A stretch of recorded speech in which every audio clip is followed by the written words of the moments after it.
What's going on? So yeah, I'm talking to myself here. That's fine. Sent out a message on Facebook if anybody wants to join. Just kind of tweaking with some stuff right now, but I just got done doing my video of Outcast Silver Raiders, and the game is incredible. And yeah, I was like, well, I'm still doing stuff, so I might as well continue to do stuff. So please go check out that video. Um, 'Cause I think that it's an incredible game, and I thought a long time about it, of course, like how I do, but I still feel like I didn't do what it needed. It deserved way better than that. Um, but I gave it my best shot. Made a couple errors here and there, but nothing crazy. I think I called it the rules compendium instead of the referee compendium. That's just out of habit, I think. Um, so yeah, it's a good video. It's an incredible game, and hopefully people will dig it. And Isaac, the guy who made it, will see it as well, and he will appreciate what I did. We shall see. I've got to make sure that um, everything is going good on this.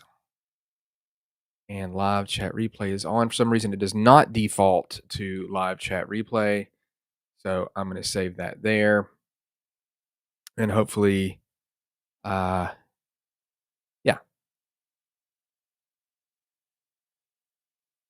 Hopefully that will do the live replay. Hope maybe somebody will come on, a creator or something that I know on Facebook, and they will join. I'm mainly talking right now so that when people watch it on the live replay, there'll be something that won't be. Uh, there won't be. There won't. Oh, that's somebody that might be joining. So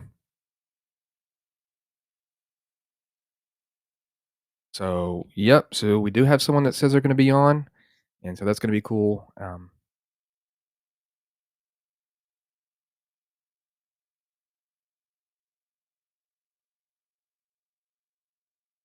So let's see. I'm just messaging them now.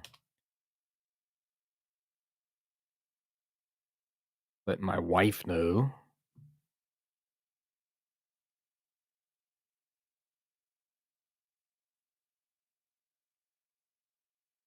There we go. So yeah, Outcast Silver Raiders, very good game. Like I said, 3 books, slipcase. Really wish that the Kickstarter box set was available, but it's okay.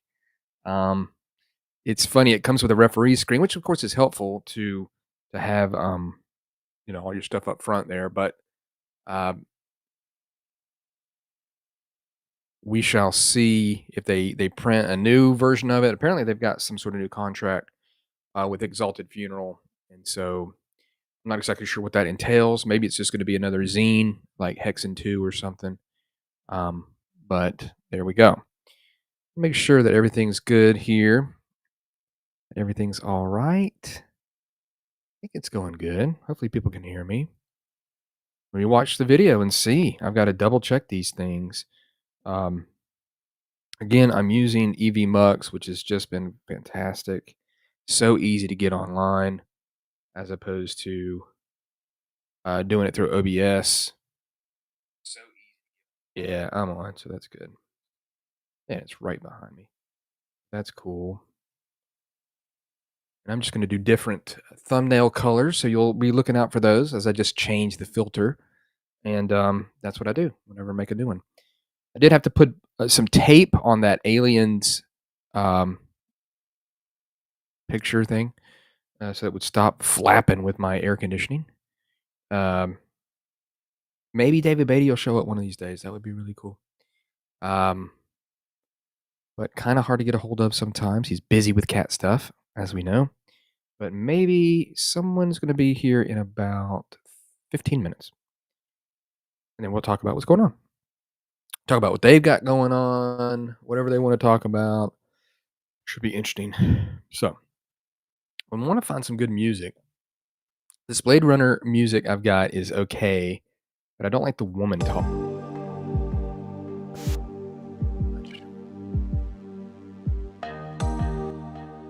down a little bit. It is what it is. Let me see what else is going on out there. I'm now live on your channel, RPG Drop In. I hope that's a good name for it. I don't know. It was hard coming up with a name. I'm aware I'm kind of rambling right now, but it's okay. That was a long video, almost an hour long, 59 minutes, I think, for that Outcast Silver Raiders. I don't know if I like this. I'd do it real low, maybe.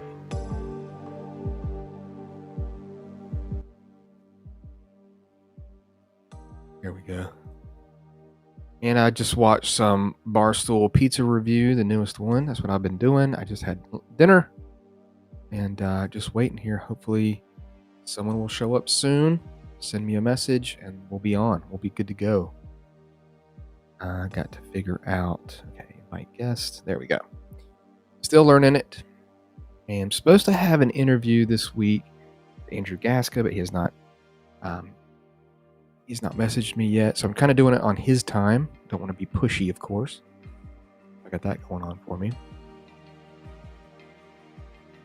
And I've had a bunch of salad today, so trying to eat better, but in between salad, some badness occurs occasionally. So it is what it is. I'm going to go ahead and, well, we'll see if I'm going to change the name. Whenever someone shows up, I'm going to change the title so that people can see who showed up.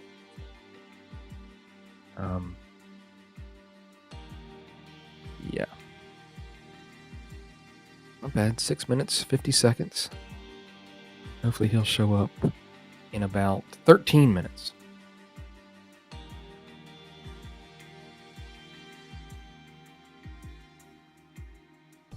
Yes, sir. Yes, sir. Checking his stuff right now.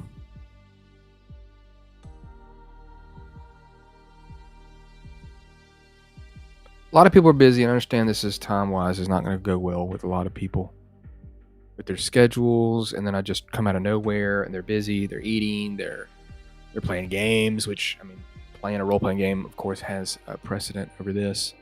Of course. Well, I mean, to a degree. Yeah, definitely.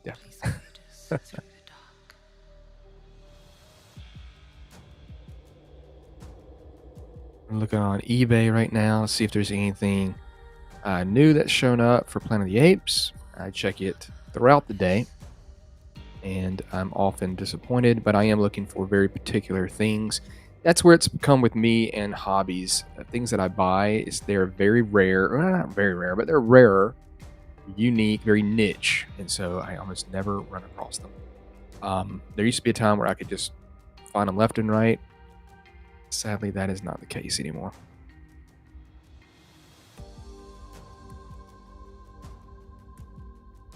I'm looking at graded comics for Planet of the Apes on eBay, and I have never bought a graded comic. I've considered it just to display it, but I don't know. I can't pull the trigger on it for some reason.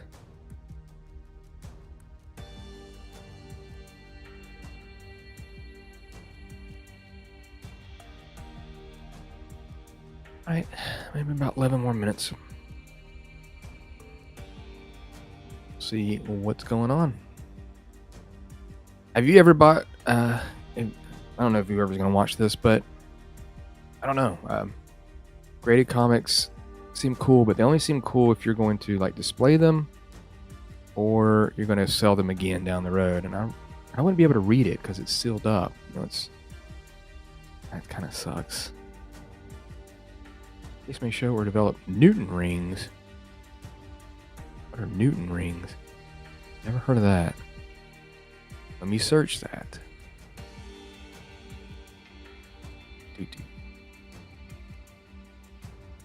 Newton rings.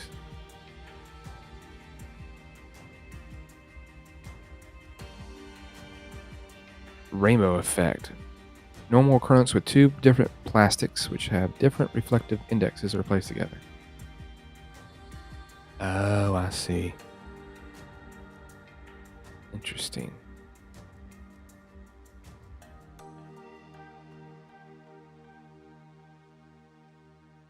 Yeah, I don't know about that. Oh, we may have someone else joining in.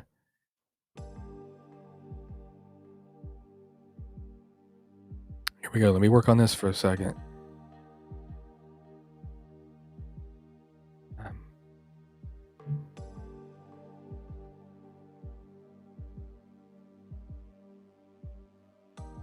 And I got somebody else showing up, so this is going to be cool.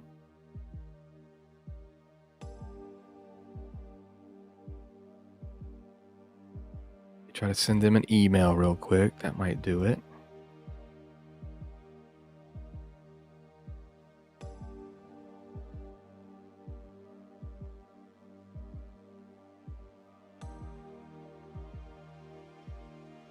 Well,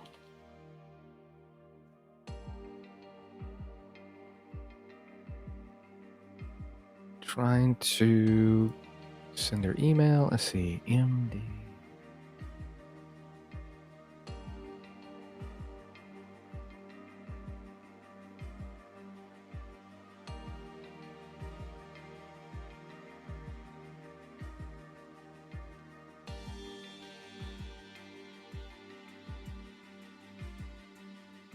All right, let's see if they get that. And I'm going to go ahead and send the link to this other guy. It'll be our first time we actually have people show up. See how it goes.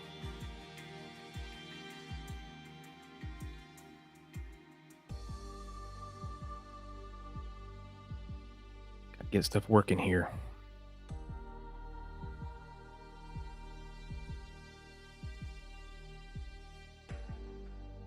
See how this works, see if people like it or not.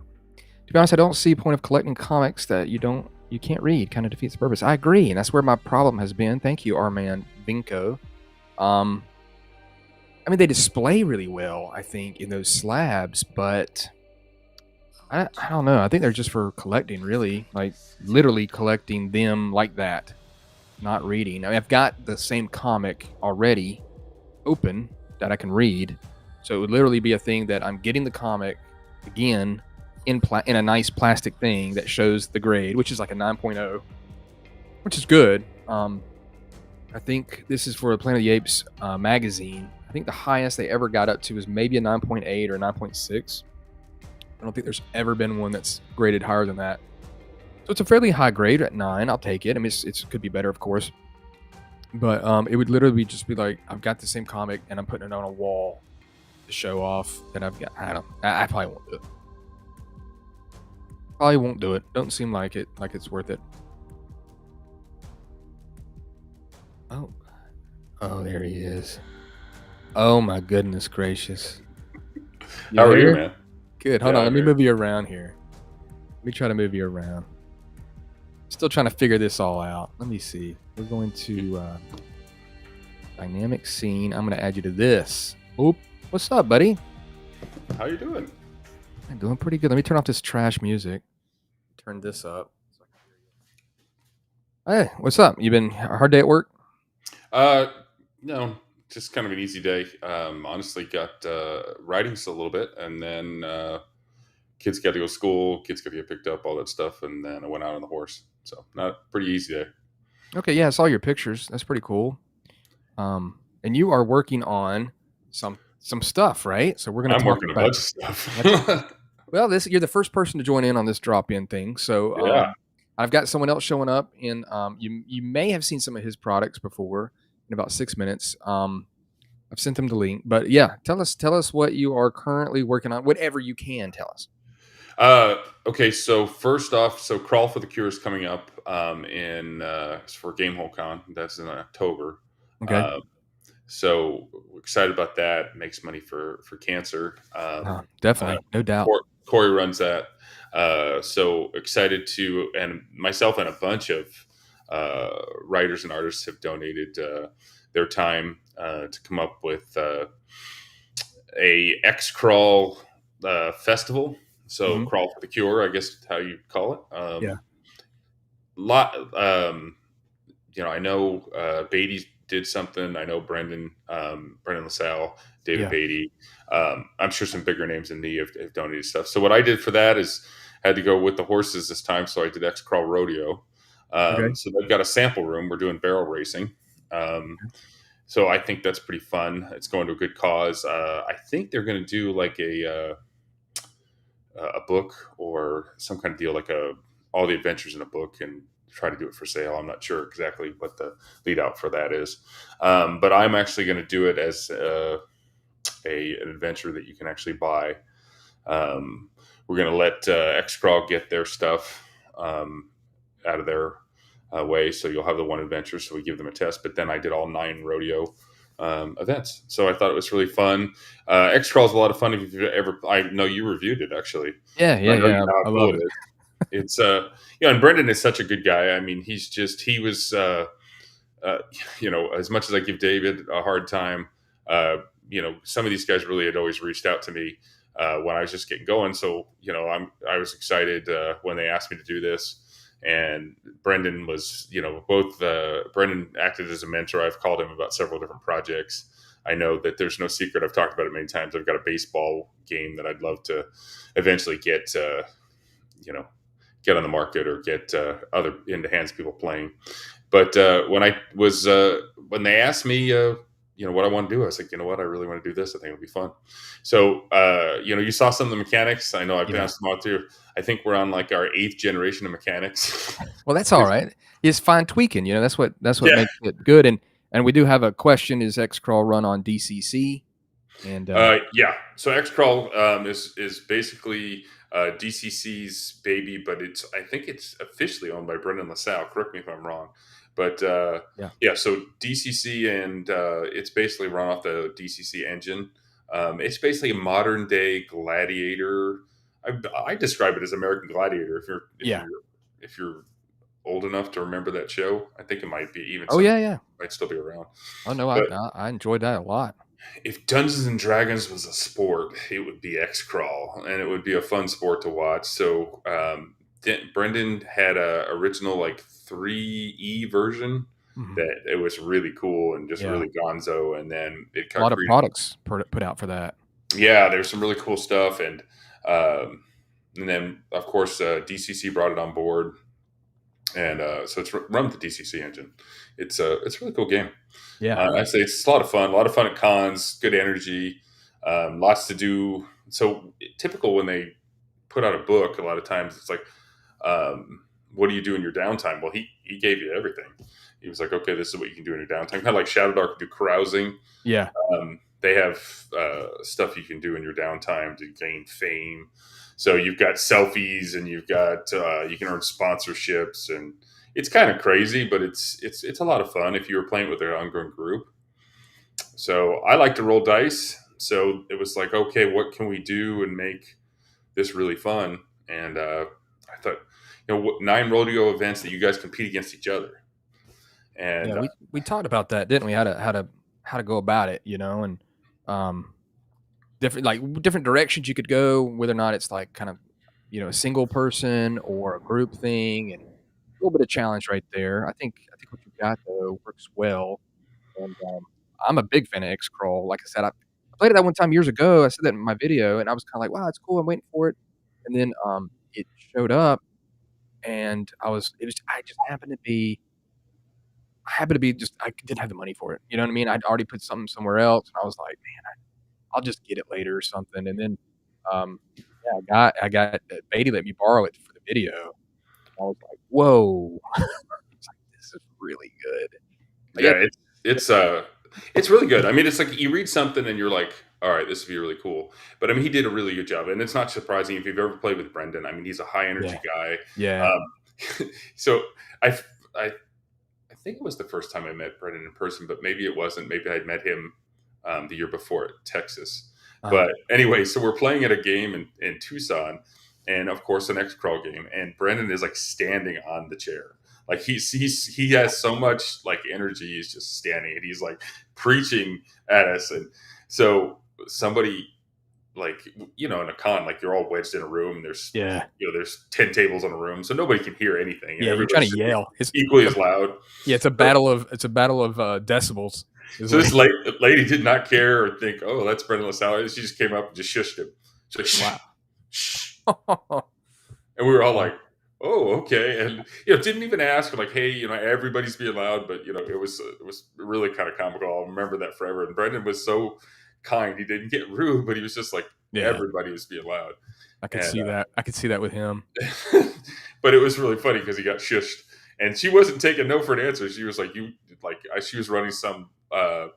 I don't remember the game she was running. I know it was for a ladies auxiliary thing, like ladies and thing. So yeah, she had a little bit of a cause there, but we were just kind of fun. Like, okay, well, we'll be really quiet because everybody else here is super loud, but it was pretty funny. But yeah, Brendan's look, and I was just, and me, once I get going and laughing and goofing around, I might be a little hard to deal with. So it was fun. Sounds great. Oh, The it's that time. It's that time. the yeah, sorry. No, you're good. Yeah, I so got we. a bunch of people messaging me and stuff. Yeah, no, I was. I don't know who that was, so sorry. I have my. It was me. It was me, probably. Sorry. It was you. You're No, no, calling no, me. no, no. No, I'm just letting Baity know that me and you were on if you wanted to come rag us both. yeah, But I'm going to reach out and invite actually a Joey, friend that has no, a guy named Travis Fauber. Mhm. Farber. It is. I've seen that name, right? Yep. He has got, not that you guys don't want to hear about my stuff, but he's got a really cool jousting thing that I want. Oh yeah, that's right. I saw that for Dragon Slayer. Yeah, for Dragon Slayer, and he does it. He's going to do it for. Oh, here comes Mark. Hey, Mark, how are you, bud? Hey, what's going on? Not much. Have you met Matt before? Have y'all met? No, we actually haven't officially met. I don't think yet. Hey, how you doing? Mark, I got half of you.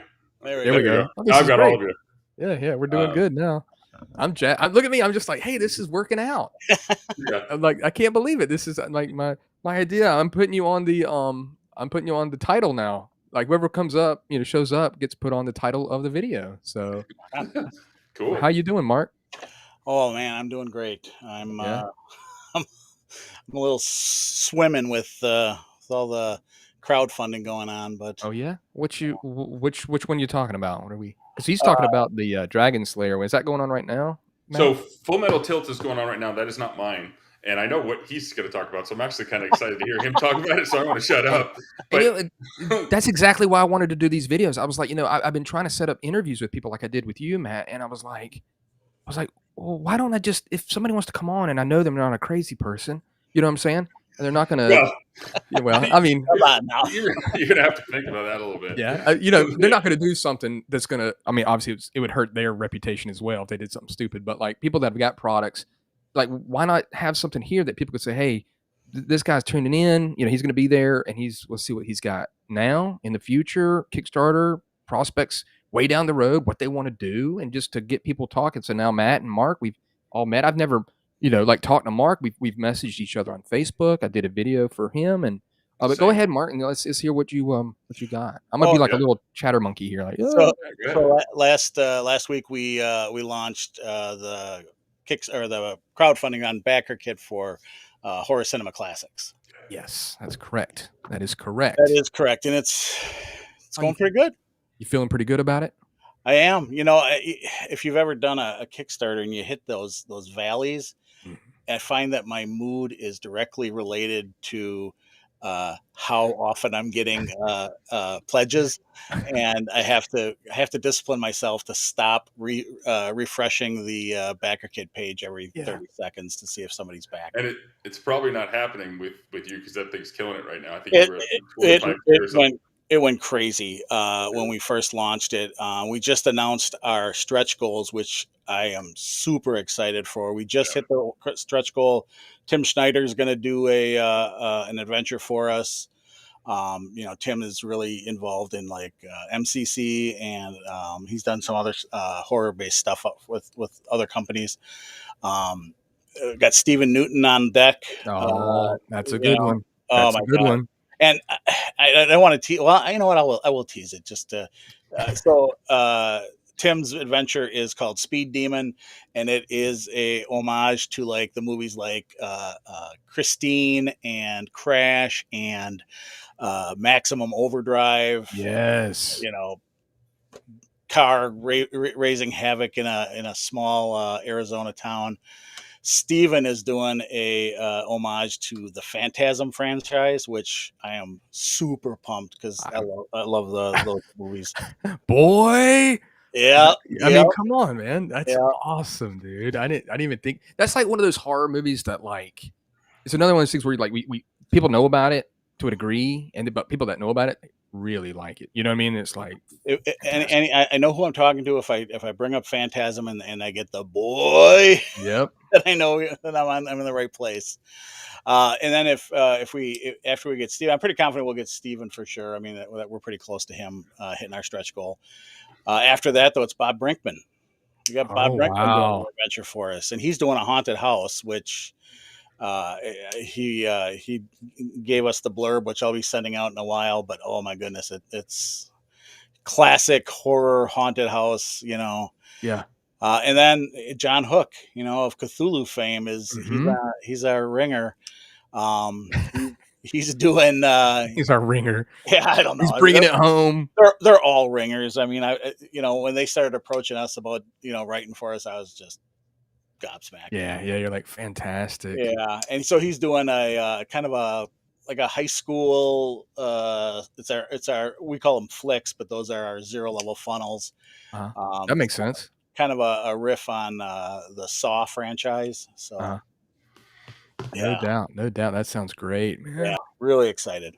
So go ahead, Matt. I was just say I'm a fan. I actually was an early backer. I jumped right on board.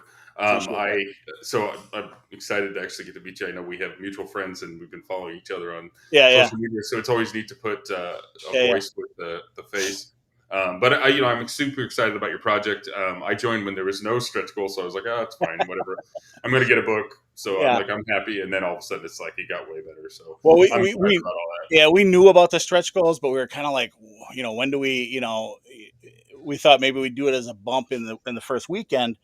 But that first day, I'm sitting there. I was playing a game. We were play testing one of our games, and I had the backer kit over here refreshing it every 30 seconds, and I'm just watching it going up, and I'm like, holy crap, we're gonna have to come up with these stretch goals pretty quick. So we had to figure out who goes where and what goes what. So I'm going to be a little funny. So when you're like me and small and people don't know who you are, it's like you watch that fundraiser go up. So I've used Kickstarter. So it goes up and then it just kind of crawls up. Yep. And you're like, okay, and you're really excited and your mood is good. And then all of a sudden it just drops. Yep. Boop, boop. Like what happened? Like who did I make mad? Like I haven't done anything, but they took their money away. Then you go do something and like have lunch or whatever else, and you watch it again. It's like, oh, it just jumped. So it's like literally, he's exactly talking about. He like right now. I said, I look at that thing. You're up $10,000 or something. So like I said, my mood is directly related to what's going on with that thing right now, and I obviously I don't take it personally when somebody cancels, but I do. Yeah, because you're like, it's just the thing. Because you're like, what did I do? Yeah, I know. What? I just announced all these cool things, and now I had 2 people cancel. What the hell? Yeah, it's like, wait. We messed up somewhere. What did we do? Yeah. No, I see that too. And then I'll see people like on Kickstarters, they'll comment, and I'm like, it's a fairly mundane comment or like a question, and they'll get their answer, and then they're gone. This backer has, flown the coop, and I'm like, really? Was that it? You think about it, but obviously my knowledge of Kickstarters is with the infamous Dark Trails. I mean, Weird Frontiers Kickstarter. So that's a little bit of a mind job right there. But well, I got a little worried about that, and I kind of put the cart before the horse when the guy who's doing our art, who did our logo, and who's doing our cover is Brad McDevitt. He's of DCC fame. He did actually a lot of the X-Crawl stuff. I know you guys are talking about. Oh yeah. And so when he came up with this logo, and I was like, that is so cool. So I went ahead and inked it. Oh wow! There you go. Well, kind of. There you go. Yeah. Wow. Yeah. See, Matt, this is the type of dedication you need. Well, but then I was like, oh, what if I do a Baity and find out somebody else had horror cinema classics, and now I got to change it. Now I got this thing tattooed on me. Nice. We've got to think of a new name, right? So I'm Googling it, trying to see if anyone else has that word. scary crawl classics. So, Yeah, no, yeah. it's yeah, and like I said, I want to hear this guy talk. Somebody wants to hear, like, you don't want to hear me talk right now. But I have another project going on. You know about it, and Yeah. but we're going to come up with a name for it. And so we were talking about everybody that's doing DCC is trying to do, Yeah. some you do kind of a 3-word monitor kind of Sure. thing. So no, we're trying to do a pulp thing. So we were Yes. so we've been trying to do like pulp crime classics, pulp Yeah. something. So we've been trying to do some stuff. But no, when I saw, I'm like, HCC. Oh, there you go. Okay. Yeah. And I said, no, I love your name. The Yeah. logo looks awesome. The cover is spectacular now. Yeah. It's big. I can fanboy for a while. Big. When you said Christine, I was like, oh, because I had already backed. So I was like, I didn't care. Yeah. But I was like, oh, now I'm going to completely back. Well, and the guys we picked to kind of write for us, they're all huge horror fans. Yeah. And especially, I mean, like Bob and Steven, they've done horror-based adventures for Goodman Games. And Bob was actually, he was at our playtest in GaryCon or Game Hall. I can't remember. That was GaryCon. And he was like, I want to be a part of this. I think you should, talk to these people about it. And so, yeah, I joke. We were at GaryCon, and Ed Greenwood was standing there, and I saw past Ed Greenwood, Stephen Newton, who I've never met. We've talked before online or whatever, and Yeah. I joke around that I pushed past Ed Greenwood so that I could introduce myself to Stephen Newton. Get out of here, you. Yeah, okay. Yeah. No, Ed wants to write for us, sure. Yeah, you're like, that's fine. I'll settle. You can do that. Yeah. That's awesome, dude. That's great. It's nothing better than like writing a project than having people just kind of push this out for. It's like you're on a boat and somebody just says, "Hey, I want to just hold the fan while it pushes it across the ocean." Absolutely. Yeah. Good for And you.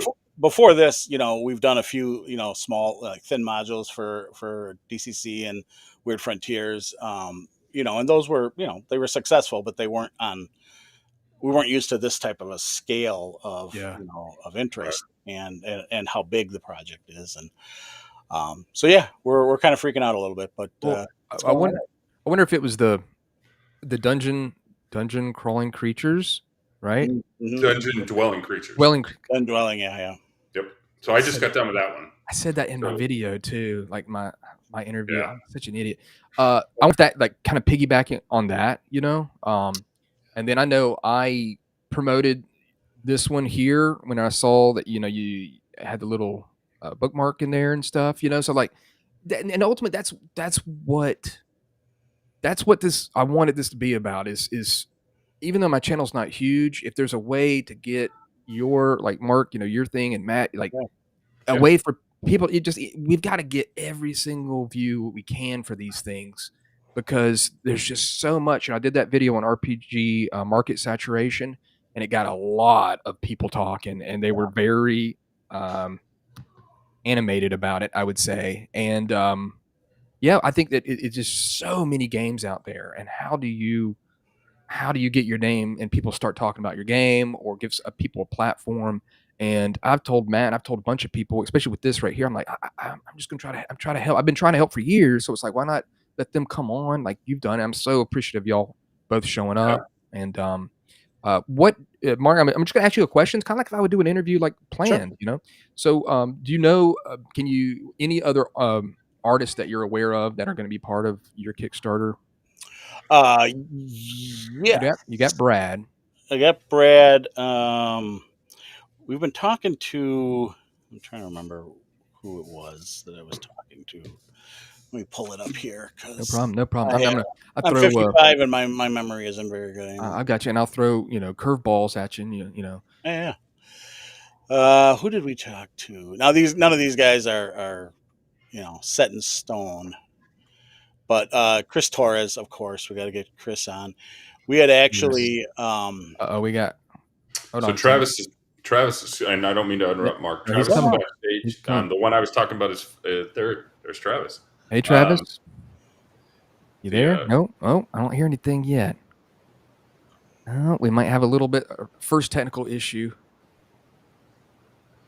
I know sometimes with me, I've got to, like, start my, like, back in the old days, I had to start my computer with, like, my headphones or something, my mic already plugged in. You know, Yeah. that was always my problem. I'd be like, "What did I do?" And then it was. But you can hear us, Travis. Yeah, we can't hear you, but it's all good. Hopefully, we'll get it figured out. I don't know. I don't think you've got you muted or anything. No? Is it a setting in your login? Did you give them permission to use your? Yeah, I mean, he's got everything just like you guys. As long as you get that link, you come right in and everything's good. But Mark, we cut you off. or you could say anything. Oh, you're good. You're good. You could, Travis. I mean, Matt. You could talk about him if you want. He won't be able to respond if you got anything negative to say about him. Yeah, and, No, I've been wanting to say some stuff, and you're going to listen right now, pal. I don't know who Dragons. Sure, what a nerd. I don't like that. I don't know who to fanboy for more. I mean, I ran Travis's stuff at North Texas Con. Okay. I ran his jousting system, which is called Full Metal Tilt. Obviously, I'm a backer. I've already said on Mark stuff, so Yeah. super cool. So, like a lot of us, writers are fans. I mean, we've grown up playing, and so when we find cool stuff, I'm like, yeah. Travis is going to go to Kickstarter pretty quick with his Full Metal Tilt. Hopefully, he can get going Travis, and say some words. No, nothing. Maybe I need to learn this. I try to learn sign language, but Travis, I got your name in the title, if that's okay, of this video. All right, that's fine. Brandon's awesome. Okay, yeah, cool. I'll just read his lips and. I'll do some talking so you don't think he's saying, and then hopefully he'll get his tech stuff. So Full Metal Tilt is a jousting game, but when I say it's a jousting game, it's not like you roll a d20 and I roll a d20 and then we decide we're jousting. I mean, it's way more. There's cards involved. He's got miniatures for it. It's a really cool system, and it's like if you wanted to make an event, and it'll drop into DCC, it'll drop into 5e. He's got it for Dragon Slayer. So if you really want to take your game to the next level and develop, your knights and your kingdoms and your everything else, it is really cool. You can sit down with a group of friends. If you're like me, I know Brandon, you like to talk some smack too. Yeah. People that are not so smart like David Baity, he probably wouldn't be able to figure it out. He'd like want to eat the card or something. He's not great. Yeah. Egg salad out the nose, guys. Did y'all see salad. That? Egg salad. He's sneezing egg salad out the nose. Plus, there's numbers involved, so he'd be like, yeah. He'd be like, you do it. But really fun system. Hopefully you can get on and talk about it a little bit. Mark, I'm going to hand it back over to you. Travis will get going. But so you guys know who Travis is. Hey, yeah. It's all good. We were just talking about some of the artists. Brad's definitely on board. He did our cover, and we'll definitely have him do some interiors. We approached Colin Richards. He was at Dungeon Con. He's really interested in doing some stuff. I think we might have asked him to do our character classes. That's a big one. Well, and it was a thing. We love Chris Torres. Chris has done so much work for us, and he's just such. I mean, the speed at which that guy puts product out is. I mean, if anyone's ever worked with him, yeah. Just in fact, it was just amazing to work with him, especially on our first project. And that was, and Baity was the one who directed us to him. Yeah, he's got the art connections a lot of times, the artist connections. Sure. He's dabbled in so many, and he's looked and gotten, and to me, he kind of found some people, and I was like, whoa, where did this guy come from? We kind of wanted a different look, though, because, Baity used Torres for the character classes in Weird Frontiers, and Eric Bloat used a bunch of him in Evolve. Yeah. And we'll definitely be hitting them up for interior art, but I think we're going to try something different for other classes, just, maybe to separate us a little bit from Weird Frontiers. We also got some local artists. We got a guy named Christopher Keefe, who's actually a teacher, an art teacher. And he did a cover for us that is a soon to be released Weird Frontiers adventure called Snakes on a Plane, which got pushed back because this little HCC thing started. A little thing. But he also did one of the covers for one of the adventures that we have, Evil at Everson's Farm, which it's phenomenal. We were blown away. So that's when we got him to do Snakes on a Plane. And now he's going to be doing the cover for the free adventure that we're giving to all backers. And that's the big thing we're pushing is everyone who backs us, like as soon as you get done backing us within a couple of days. We're sending you a PDF of the quick start rules and this adventure. Do you know where your children are? And so you can play it right away on Halloween or whatever, you want to do. So That's good. That's a good idea. It was Bob. I can't take credit. It was Bob Brinkman's idea. He was like, "You should do this," and we were like, "That's a great idea." Can you guys hear me now? Yeah, we can. All right. I fixed it. It took me a second. So, all right. Hey, no problem. Nice to meet you, Travis. Yeah. Travis, tell us about your game. I'm trying. I'm trying to explain it for you, and I know I've ran it. But that's fine. That's fine. So, Full Metal Tilt is loosely based off of the chainmail system, off of the jousting matrix. I've expanded on that. Moving from that, I've also got nods to other jousting systems. I've had a lot of people hit me up about Full Tilt by Games Workshop, and that also has a couple things that I kind of like had a little nod, like I said, just to bring everything that I've liked about jousting into this system. So I've pretty much melded in a couple things, and then branched off everything from myself. And if you guys would like to see a little preview, I can do that. Oh, that'd be cool. And what I'll do is, of course, with all these products that we're talking about, these projects, I'll have links in the description. I'll have a pinned comment. That way people can go. And because it's not launched yet, is that correct? No. I'm launching it on November 15th, my mom's birthday and everything. Okay. That's my plan, and it ends on my birthday. So there you go. Yeah, so hopefully it'll be a good birthday present when you. Yeah. I hope so. And it's also just quickly, I'll just add that it is designed for Dragon Slayer in any OSR system, but like Matt was saying, it is plug and play. You can take it and you can use it in any type of OSR system. You can drop it into DCC. I believe that Lord Mattias said, "Hey, I'm going to use this for Lamentations of the Flame Princess." Oh, wow, okay. I know that John from The Basic Expert was shouting me out today when he was finishing up his Kickstarter, because I was congratulating him, and he was just like, "Oh, well, I just wanted to let everybody know that Travis is in pre-launch still." And that where he's finished White Box, I mean, I was pulling stuff that's directly from where he has combined chainmail onto the original OD&D, and then that he was like, "This is totally compatible. This will expand on the jousting that I already have in White Box." So sounds great. But you can have jousting in. This thing is awesome. Every time he brings that thing up, I'm a backer on that too. But I'm like, dude, this would be the coolest thing. So then you sacrifice whoever loses. That's that heavy price.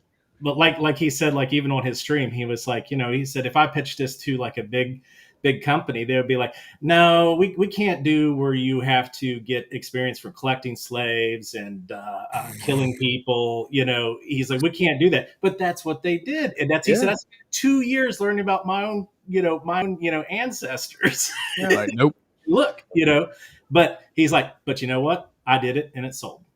It's a great game. If you ever want to learn, it's like reading a history book. It's really cool. Yeah, it's great. That sounds great. John did a good job on that one. He did. Hey, so you will. I'm gonna. Full Metal Tilt. You will see it in with mail. With mail is my setting. So Travis and I had already talked about that. I think we talked about the Knights of Rainreach. So they're definitely going to have a tournament at some point, and we're going to bring that in. We'll let him get going and have that. But future editions will have a DCC with mail hook to it. That's cool. So I'm excited to use that. I've already played up in a little bit of the port mirror. We talked about that, and then obviously the bigger setting is coming. So I'm excited to use that system. So, and then I play tested the snot out of it with Travis. So if you want to have a good time with your buddies and sit around a table and joust and talk a bunch of smack, yes.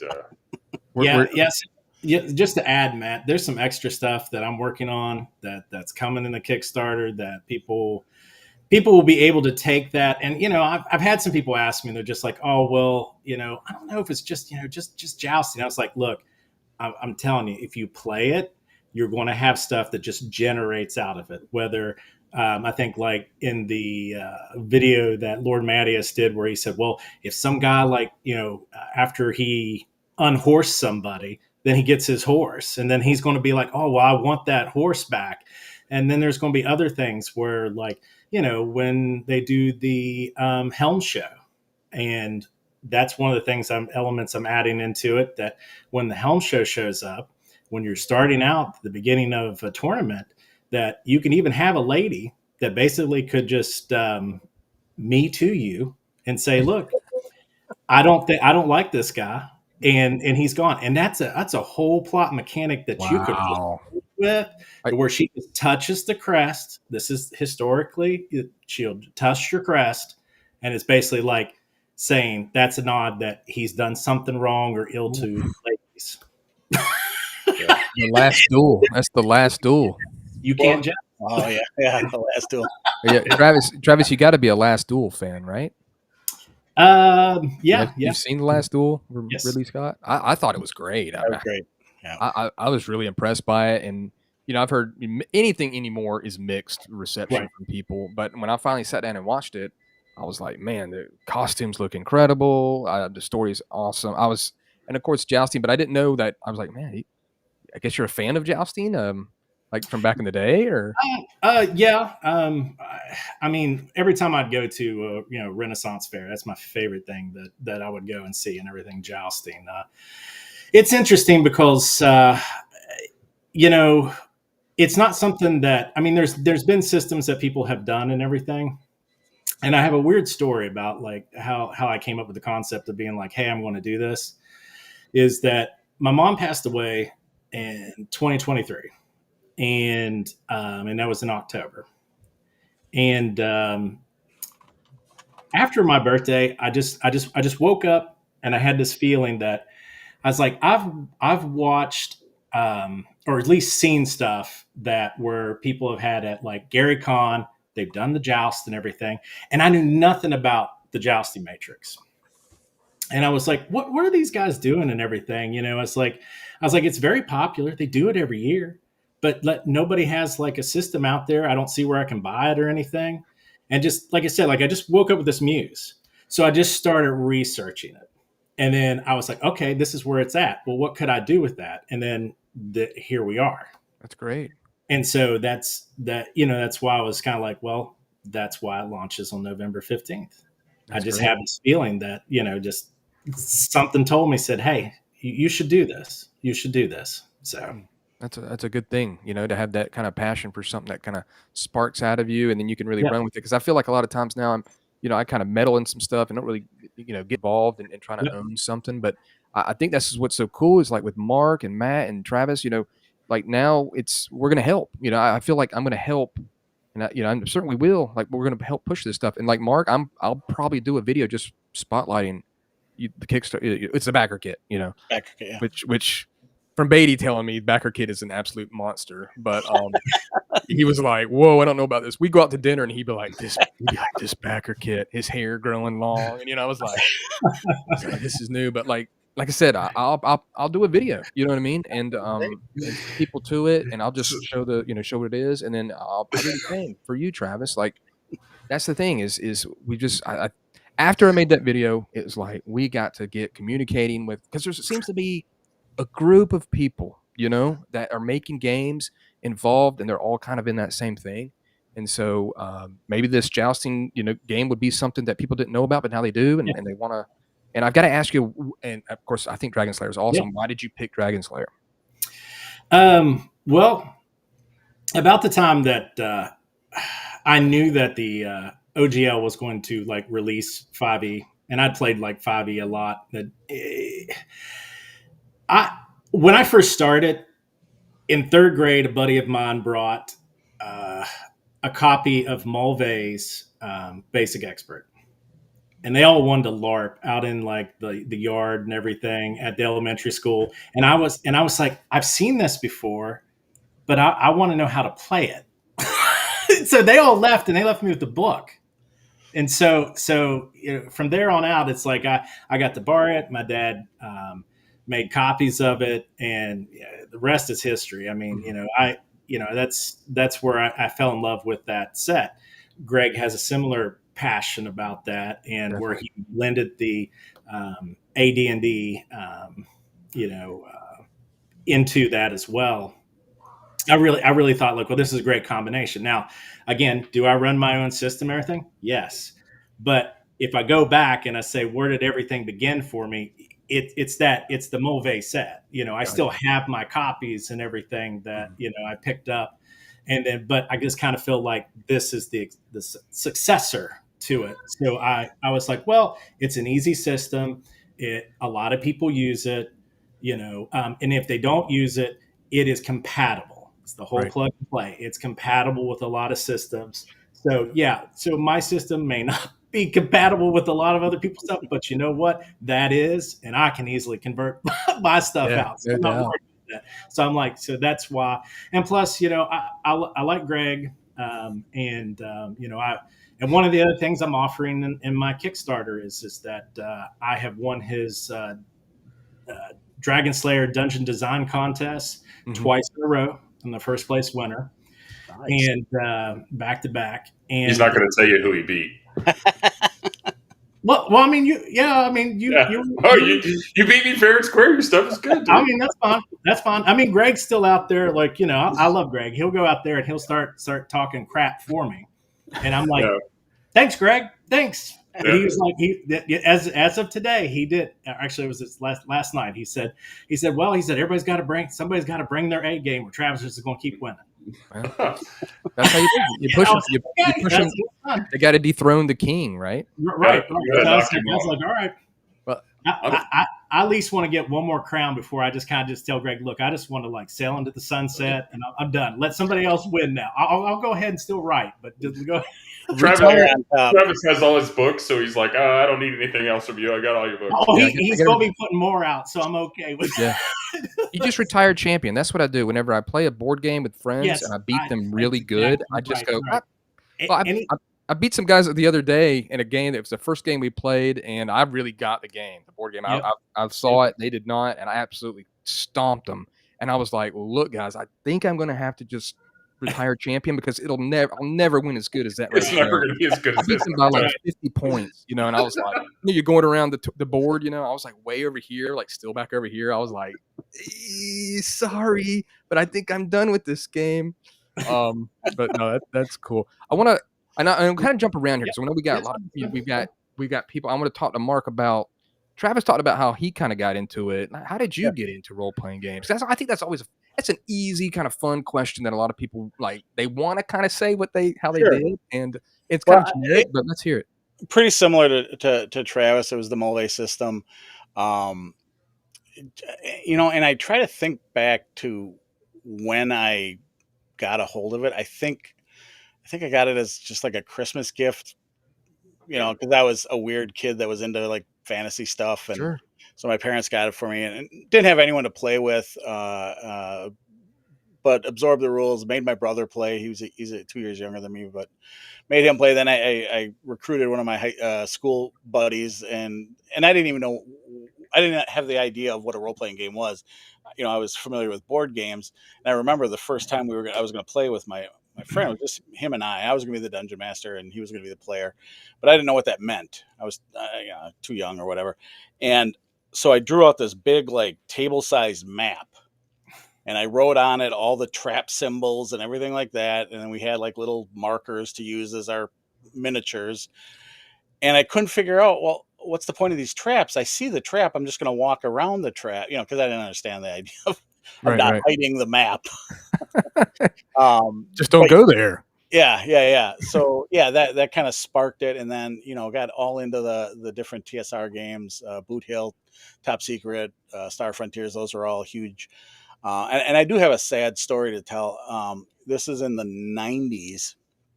91, if you might remember. I think, Brandon, you probably remember if you look over your shoulder. I think those are the World of Darkness books behind you. Yes, that's correct. It's Werewolf, Vampire, and some Wraith right there. As a young adult, I discovered the punk gothic, tragically hip world of the World of Darkness, and I love it.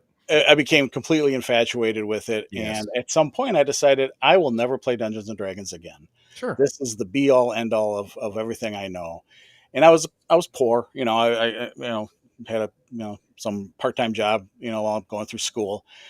And I'm a Wisconsinite. So we went to Madison. I had some friends there. And if anyone's from Wisconsin, that State Street on Madison is kind of the party street and everything. But I was poor. I didn't have any beer money. So I sold my entire Dungeons and Dragons collection, including like all the other TSR books and stuff like that, for $150 for weekend beer. And then we found out all of the, how popular all this stuff became again. And now I kick myself, but sure. We all make mistakes like that. I think at some point, I sold an ad for like $15. Yeah. Back in the day at a garage sale, or, so, for our man Vinco there, it was Deadlands. He says, for me, it was Deadlands. Yeah. I mean, we do those things, but no, I mean, Vampire was like, oh, okay. I still have all the books over there. Oh yeah. It came out like an absolute freight train. Yeah. And I've talked about this ad nauseum. I've gone on forums like Onyx Path forums and stuff, and they're talking about the 5th edition and stuff like that. And I just told them, I said, look, because they're talking about how it's struggling, and I said every game, all these games are struggling. I said, and the reason is because you can't reproduce. I love to talk Vampire with you, Mark. Sorry, Travis. And Matt had to go eat, so I guess he's got the trail hungers. And so it was like I told them, I said, you're talking about a moment in time when it came to music, movies, fashion, the goth fashion thing. This just synergized into this incredible, video games. Like it was just like it synergized at this moment in time, and it kind of held it up. And once those pieces fell away, it's never going to really recapture that, because you were playing Vampire and you were watching like The Crow. You were listening to 100%. like there's bands you're listening to. You saw people dress kind of like that. It was, I listened to the Crow soundtrack a whole bunch. The whole vibe of it, and it's like, I just watched Queen of the Damned the other day. I had only seen it maybe about 5 months ago, and I'd never seen it because I always thought it was terrible. But I was like, this is a moment. Now, granted, it was a little later. It was 2003, I think. It was a moment, but I can see it's pretty cheesy, pretty cringy. But I said, but it still has something there, and it wasn't great, but atmospherically, it really kind of captured what we kind of felt in the White Wolf era of Vampire. I don't think it'll ever be. It'll never be like that again. I told him, I said, the society was about that. Yeah, we those of us that played that game embraced that culture. And then Tim Bradstreet. I mean, come on! Oh, incredible! Just incredible. His art. Yeah, just amazing. And then like that's the problem too, is you're like always thinking back, like if I'm gonna play Vampire, well, I'll set it in the 90s. You know what I mean? It's right. What you are. What about you, Travis? Did you ever play Vampire? Did you ever look into any White Wolf? I wasn't too big into it, but funny enough, I had a friend who really, really was, and we played a couple games. I've even LARPed it. So okay, I've done that. So. Yeah, that's cool. I remember hearing people. We were playing card games at a local store, and there'd be guys outside, and and I ran into the Prince of Fountain Inn, South Carolina, the town of Fountain Inn, and that was a time where I just had to kind of like listen to people talk about how they were the prince, and I just nodded, and then I went and told everybody. I said, I met the Prince of Fountain Inn. Everybody, it was kind of a little bit of a mocking thing, you know what I mean? Where I was like, and Fountain Inn is not like that is a very small town at the time, and it was like, okay, buddy, but I mean they loved it, and I had a friend that had like the Book of Nod, and he would carry that around with him, and I would be like, let me take a look at it, because I had the 2nd edition Monster Manual when I was supposed to be paying attention to math. Sure. And he had the Book of Nod, and I was like, give me that. And I started looking through it, and I was like, okay. I really like the TV show too that they did. I know again, Kindred the Embrace. A little cheesy, but still. Yeah. And I actually got to talk to Mark Rainhagen. That's his name, right? Yeah. I got to talk to him at Gen Con, and we were sitting down at a table, and I think we can all kind of get this. It was moments where I'm like, look, this is the stuff that's important to me. So like, you are a superstar to me. You know what I mean? Like you created something that was kind of life changing. So I got to talk to him, and I talked to him about the TV show, and it was a really good time to be able to talk to him, and it was kind of surreal. I was just like, yeah. Because I blow people up. I'll be like, man, I think you're awesome. I'm like that guy from, what is it, like Oblivion or Skyrim that runs around and follows you. I'm like, you're really great, dude. And it is funny who we fanboy over.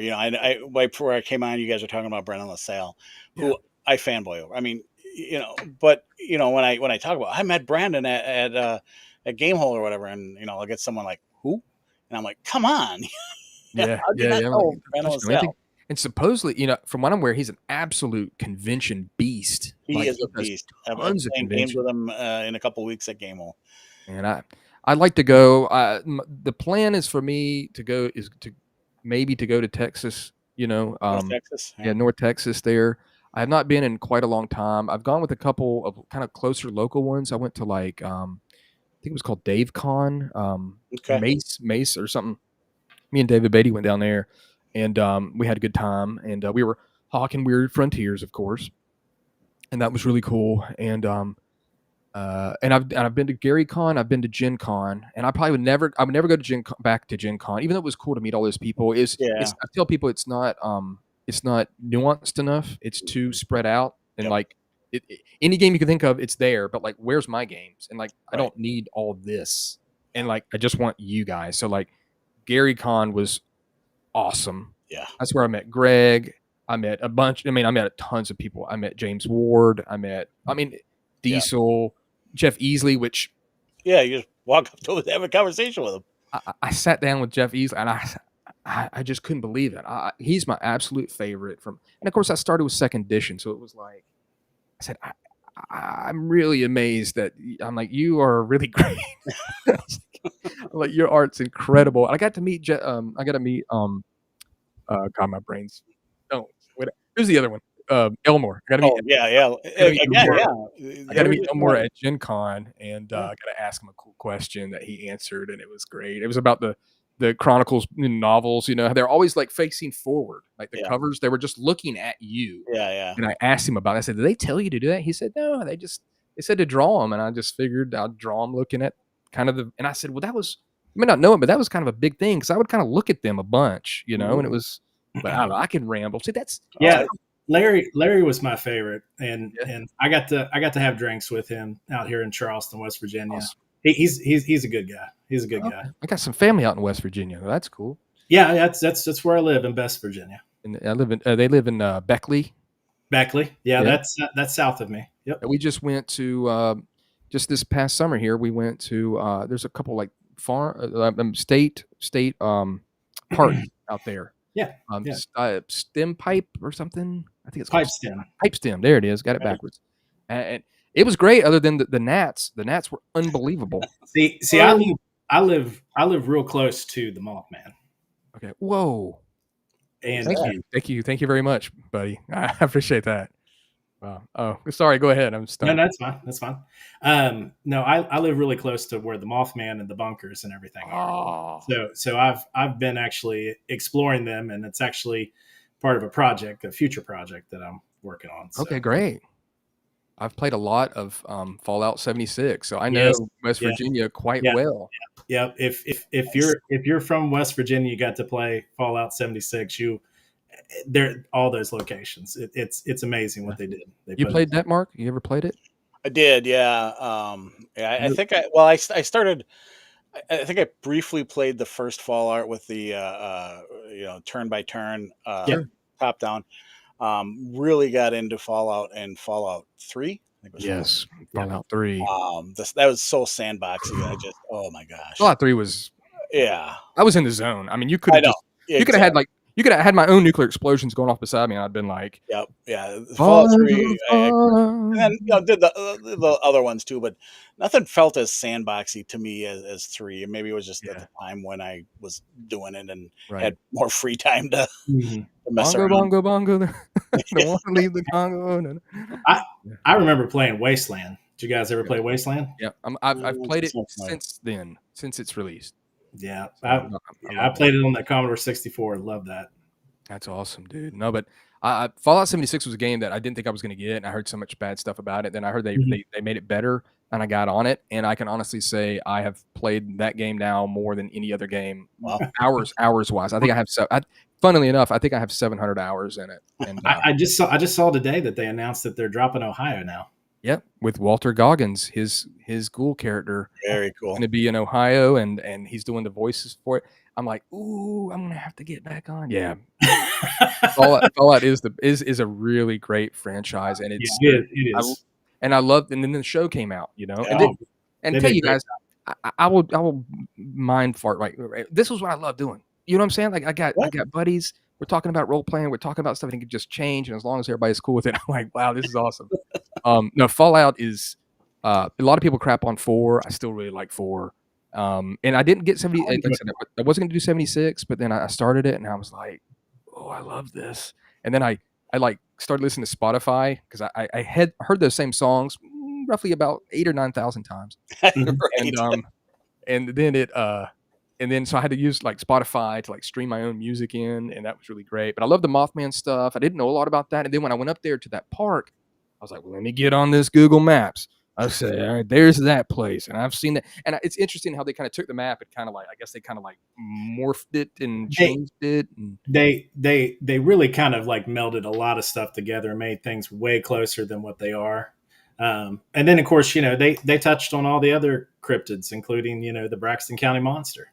Yeah, so y'all got a lot of weird ones up there, apparently. We do. It just like if you watch the interview when they talk about like West Virginia and why did we do this and everything, it's like, okay, so this is where like all the secrets are, all the government secrets and everything is. I mean, just look at the Greenbrier. They put a bunker there for all of Congress.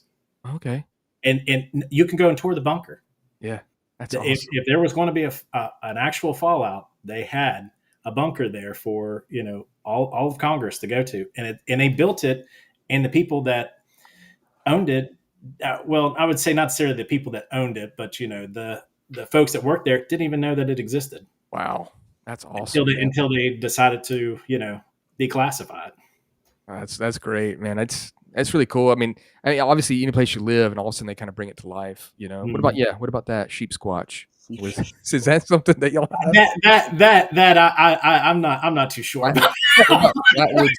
See, like the Braxton County Monster, the Mothman. Is that the Flatwoods Monster? Yeah, it's a Flatwoods Monster. Yeah.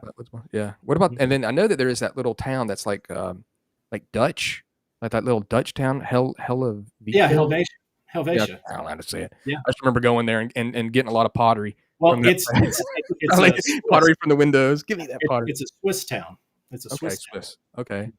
That's really cool, man. That's neat that you're from there. And then, the gnats were really bad when I was in. Oh yeah. It was. I'll be honest. Like I'm in South Carolina, just right down the street from Mr. David Baity, and so we're both South Carolina boys, and like we don't have gnats like that. And there was moments where I was literally just laughing because they were in my eyelashes and they were just flying around my face, and I was like, I'm trying to talk to people, and I was like, this is weird. I'm like, what is going on here? They said anywhere in West Virginia, if you go downhill, you're going to run into water.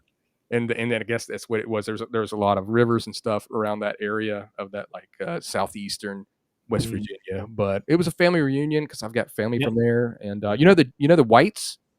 You know the Whites? Actually, well, let me just tell you something. So Jessica White was one of my clients. It was what? One of my clients. Okay. So I used to do insurance full time. Now it is a side hustle, but he needed some help, and I was able to help him. The man is he's out there. Wow. And here's the funny thing is that there was a lady that I had trained. She had met Mimi, his sister. Mm-hmm. She had done that into the family and everything. And she goes, well, I'm going to go see Jessica. I said, you have to take me. Of course. You have to take me. The dancing outlaw? This guy. I met the dancing outlaw. Yep. You brought non-slimy eggs to him, right? You didn't bring him like slimy, sloppy eggs. Let's just say that I just kind of was like, okay, I'm glad that I got to have that experience, but I don't necessarily know if I want to go back. He didn't take a butcher's knife to your neck and say, no, get in there and No, no, I won't go into details, but Mark, it was a strange experience. You know about Jessica White? I The don't. Whites of West Virginia. Just search. No. Yeah, I will look. I will look that one up. YouTube it. Just YouTube it. Yeah, YouTube the Whites of West Virginia, and you're going to go down if you would like to. Yeah. You're going to go down a West Virginia themed trail of interesting situations. And of course, I remember we used to watch "I'm a Loser" by Beck and be like, "There's Jesco." In that song when he's on that picnic table, I'm like, "There's Jesco dancing. That's the dancing outlaw." Because my family talked about it, and they said that like maybe we were related to him, and I was like, "Well, I don't know." I said, "Could be. I don't know. Let's not get into that, you know." And then they said, "Oh, we're also related to the Clampett. What is it? Hatfields and McCoys. Hatfields and McCoys. Yeah. Yeah, I'm really like I did like an hour-long video just a while ago for Outcast Silver Raiders. If you want to watch it, anybody wants to watch it. Yeah. And so I'm just kind of like delirious. But yeah, that's what they said. They're like, "Oh, we may be related to them, but that's cool." And I'm glad y'all know about 76. Mark, you said you hadn't played it. Yeah, I played it briefly. Yeah. I played it to the point where there was nothing else for me to do. I was like, I've got the best gear. I've got the best weapon. I'm an absolute monster. You know what I mean? And this guy's back right here. So my son was making filet mignon. Filet mignons? I would definitely not. I would definitely bounce out for filet mignons. It was like I wish I could tell you guys were even here, but you guys were. Yeah, I'm going. Like, I smell filet mignon. I'm out. I could smell it while he was making it. And it's become an art form, and my kids all like to cook like me. Yeah, and so they're. Like the littlest one, Reed, he's 15, and he can make a steak. That's great. Wow, Isn't it great when you can sit back and they do? Like I almost cried when my daughter went to the refrigerator and got me a water for the first time. I was like, "It begins. This paid off." And then a couple months ago, they're mowing my yard. I was like, "I've reached it." But I have to pay for a lot of their stuff now. Braces, college, stuff like that. So all I heard is that Matt's wife doesn't cook for him. So really? She doesn't even like me. So why would you get me? No, my wife is a really good cook, and then no, we've talked about that. I know we've talked about cooking. So I know you guys love to cook. And next week I'll be cooking at Mountain Man Rendezvous. I'm running the Dutch oven station. Nice. At my old scout camp for Camp Raymond. So the LDS, what do they call it? The Church of Latter-day Saints, LDS Church, has this huge events for their young men's program. I think it's 14 to 15-year-olds. So I am not a member, but I absolutely enjoy the fellowship up there, and I'll be running the Dutch oven station. So I will eat Dutch oven food from Wednesday to Saturday, probably gain about 15 pounds. Whoa. We have Dutch oven, so we run the station. We let the boys come in and make pizzas because like what a boy's going to shove in their face. It's like pizza people. Yeah. But in the background, you get assigned, whatever breakfast, lunch, or dinner that you're making. And you just eat Dutch oven from sun up till sundown. Just walk out. All bloated. Yeah, stretchy pants. Don't bring just bring sweatpants. I think we've all been there at some sort of eating place, like an eating thing. I've gone to barbecue competitions, and I went to a barbecue and bean competition. It was phenomenal. And then our local city has a kind of like a festival, a barbecue festival.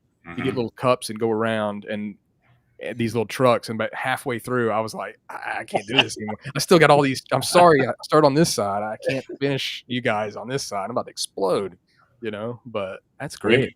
We make fun of people. We're like, anybody can eat when they're hungry. Real men can eat when they're full. So like we have aprons with it. Like literally everybody is, by like the end of the first day, everybody's stuffed. You're like, and then it's just like people are like putting out these like gourmet dishes. It's not like, oh, I did cobbler in Dutch oven, so here, try it. It's like, I've done, like I did a beef Wellington one time. Wow. And that's guys awesome. Are like, they're bringing their like A game. And then we were up there last year, and I don't know if Phil Berto's is a Mexican restaurant here, but it's more like fast food. Mm-hmm. Well, the owner of the restaurant, they have several. It's a big chain in Arizona. So he shows up, and I don't know who he is. So for lunch, I made like carne asada or something. And then he was very gracious about it. But then he started cooking. They roasted all the vegetables. They roasted everything, and then like made salsa and started with that. I was like, oh, I'm done. I look like a total gringo. And then it just kept getting better. I literally am like, oh wow. And I'm like, then he started making homemade tortillas, and he started making. I was like, oh wow. I mean, he's on a roll. Yeah, it was amazing. And it's funny because it's kind of more of a fast food Mexican joint or Mexican cuisine, and but he doesn't cook like that. Obviously, you don't start out with a restaurant being like, one time McDonald's actually had a real hamburger, right? Yeah. So I got the real what it was like, and I was like, holy moly! But of course, I got embarrassed. So this year, I'm bringing my A game because I'm like, I'm not getting embarrassed, and I'm not cooking. Yeah, go for it. So yeah, I'm bringing up one of my cheesecakes. I make homemade cheesecakes. So yeah, you'll need to send one of those to me to make sure that it's proper. Yeah, you need to get out. You need to come out here too. Hopefully, we can meet up. Are you going to North Texas or no? Me? Yeah. Or I'm trying to get Travis. Any of y'all. Mark, did we meet it in North Texas? I actually meant to ask you this. Did we meet it in North Texas? Were you at North Texas this year? Who? Mark. No, it wasn't me. Okay. I've never been. I want to go. It's cool. Yeah, gotta go. Yep. I've been trying to talk Travis into going. It's honestly, it's a total blast. It's just not the time just yet, but I am playing around with the idea of going to Central New York. Oh yeah, which is looking like it's going to be the North Texas of the North in a sense. That's what I'm hearing. So it's not too far from me, and then also just with my schedule and our trip to Ireland, I'm just trying to make sure that fit everything in. So have any of y'all been to GaryCon? Oh yeah, yeah. Mark, that's right. I want to go, and but you got to like get GaryCon. You got to like go get ready early. Yeah. I never stay on site at the Grand Geneva. Last year we did an Airbnb, which was phenomenal. That was kind of the way to do it. GaryCon was actually the first place where I like ran a con game. And then kind of got addicted to running con games after that because it was just so much fun. But the thing that floored me, and we talk about fanboying, and obviously fanboy over all of the gaming celebrities that are there. Yeah. But to sit there in the lobby and watch like Vince Vaughn and Tom Morello and Joe Manganiello and the Big Show just wandering around. And they're very approachable. I got a selfie with Tom. I'm telling everyone, as soon as I get my book made and in hand for HCC, I'm going to give it to one of them. Oh yeah. Got to get it in their hands to get them. Yeah. It is. Like I said, I only went once, but it was extremely memorable. And one of the things is I'm from South Carolina, so we don't see snow too often. And when I went, it was just we flew in. It was me and a guy named David Baity. That guy. That guy. Who is he again? He's the guy with the face. He's a cat guy, isn't he? Yeah. He's a cat guy. And we went there, and we drove up there, and it was just pouring snow. Yeah. And there was just like walls of it on the side of us, and I was like, this would be like apocalyptic down in South Carolina. and it was so beautiful that how obviously Mark, it's sure. Very like long because I guess Hugh Hefner, he wanted all those women to walk. Yep. He wanted them to walk. Y'all know the history of it, right? Yeah. It used to be the Playboy thing. Playboy Mansion. And so like it was just, I look outside, it was just huge things of snow, and nobody had a care in the world. And I was like, people would be like literally just like rending their clothes and going ape and just they wouldn't know what to do down in South Carolina, And you can tell which ones were from Wisconsin because they were still in t-shirt and shorts walking around. Like actually, GaryCon is the first time I met Dave Baity, that guy that we were talking about. And so Goodman Games does an unofficial cultural exchange at Goodman or GaryCon. GaryCon, thank you. And so the first time we went to that, rubbing elbows with everyone, and Baity walks in, and you talk about people fanboying over a dude. he comes in like a celebrity. He's got his cowboy hat on. I think he's wearing a duster. I don't know. He might have had 6 shooters on him. I don't know. And he had dust on it when he Yeah, did it. he comes in off the trail, and people Hats start flocking around him, like handing him bottles of booze to just, here, take this. Fireball, right? Yeah. Well, he had one that was like it was a jalapeno peanut butter. It looked like a big bullet. Oh wow! Shell casing. Yeah, it was. That was the first time I met David, and yeah, that's great. That's good. Yeah, I've I mean, obviously I'm buddies with Dave, and I told him we were on, but he's probably like I said, he's probably in the middle of some sort of cat situation. He's just like a normal person, just less smart. Yeah, and a big heart. I see his big heart for the cats. Yeah. Oh my gosh! In his defense, though, he has been very helpful with us as new publishers. He took our Weird Frontiers adventure that we did, Dark Dwelling on the Prairie, ran it at I think he ran it at North Texas or one of those cons. I think he did, yeah. Yeah, gave me great feedback. He asked to, if you wanted us to look at our quick start guide that we have for HCC. Maybe he's not the smartest guy in the world, but he seems like a really cool guy. I love to kick on David because he has to be as a fireman. But quite honestly, I've never seen somebody reach out to mentor so many new and aspiring people. And that's how I got involved. I read his stuff and I was just like, wow. Because obviously, the horses and growing up around, the whole cowboy lifestyle. So when I reached out to him, he was very gracious, immediately got back to me. I was like, wow. I expected, a week, 2 weeks, 3 weeks. And then, but he does really do a great job at mentoring new people. And I got to give it to DCC. They do a really good job. I mean, they have videos. If you're watching this, Rob Brinkman is in one of the videos. What's it called? The Scrivery? Scrivery. That's Stamper, Trevor Stamper, and Ed Stanek. Scrivery. And that was great. That's how kind of I learned what I was doing, or tried to figure out what I was doing while watching that. Yeah, they DCC, gets sometimes a little bad rap for different things, but I tell you what, they really do try to cultivate young artists. David is one of those people that does that, and man, he should tune in because I'm actually giving him compliments instead of trying to hold him underwater. Brandon, I'll need you to delete this. Yeah, I'm actually making myself sick. I vomited several times in my mouth. That steak is coming up. I'm saying so many nice things. No, but DCC and Baity, I've never seen. I've got friends here in Arizona that are wanting to write stuff, and they've reached out to David, and he's given them honest feedback. Sometimes feedback is a very gift. Honest. You don't. Sometimes you don't like it, but it's the gift that they give you. And so when somebody's telling you do this, and they're being genuine, so it's a thing. And David will do that to people, and so he definitely he was he was honest where it needed to be honest, and that was helpful. I don't always need everyone telling me how great I am, even though my ego likes it. Oh yeah, don't we all get some direction? And it's funny talking about you think of these guys are like superstars. We're playing a game of Weird Frontiers, and we had a rules question. It's the middle of 9:00 at night our time, and we're like, well, let's just text Baity and see what he says. And we did, and we like jokingly.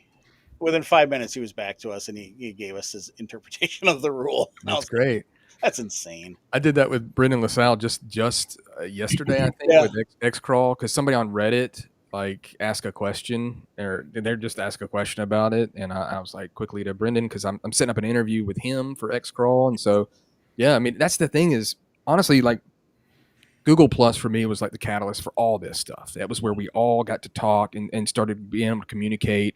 And I never saw any politics, social stuff, personal stuff. It was just role playing. It was so good at getting rid of that other things, and it made these people very approachable, and we could communicate. And then it still I still feel that kind of need. And like I said, with this series here of this drop in thing, that's what I'm hoping to kind of get again. And it's really cool. Of course, I love David. I love David a bunch. I got to tell, my David Baity, if you guys don't know, y'all may have heard, he's told it too, that I ran DCC for Dave first and he hated it. I don't know if you knew that, Mark, or no, I did anybody, not. or Matt. Did you know that, Matt? No, I didn't. Yeah. I didn't know that one. I know that we've talked about about DCC and then Shadow Dark, and obviously I dipped my toes in both of the water doing Port Mirror in both, and so he bounces stuff off of me, and he didn't care for it. He didn't like it. It was a funnel. I think it was Portal Under the Stars. He didn't like it, and I was really shocked. I'll be honest with you. I was like, what? And it was kind of like a contentious moment for me and him. I was like, really? David is the only writer that I've ever met that doesn't like to read. So I'm like, he's like, I don't really like to read. So if like hand him a script and you're like, here, like, just read it. He'll get like halfway through and he's like halfway paragraph, maybe paragraph and a half. He's like, yeah, I'm done reading this. I'm like, he's like, I get it. Those are the game mechanics. How are you gonna? I'm still introducing this stuff to people. Yeah, just like he's like, I think in his world, everything plays with the D6 just fine. And he punches out a 900-page book. Yeah. I got he two of them. He tells me he doesn't like to read. This is half of his book. Don't hurt yourself. That's half of his book. That's right. That's okay. That's the half. And, his special edition leatherette book is what inspired us to do a special edition leatherette option with HCC, because that just was so cool. I just got a message from David. Yeah, tell him. And it says, I told him, I said, me and Matt are on. He says, oh man, wish I'd known. He needs me to function. Yeah. You notice that the police always go in after the firemen. Yeah, that's exactly how that works. Well, you guys. So we got police, firefighter, and you guys are friends. Oh, you guys are a special brand then. Yeah, and then cat, dog, and dog. And for sure. Then I trump him because horse beats cat and dog. Of course. So that's true. Yeah. That is true. But I will say though, of the three, I've only eaten horse. So I don't know. I've tried the other two. All of a sudden, Matt's gone. No, I'm out of here. No, eat my horse.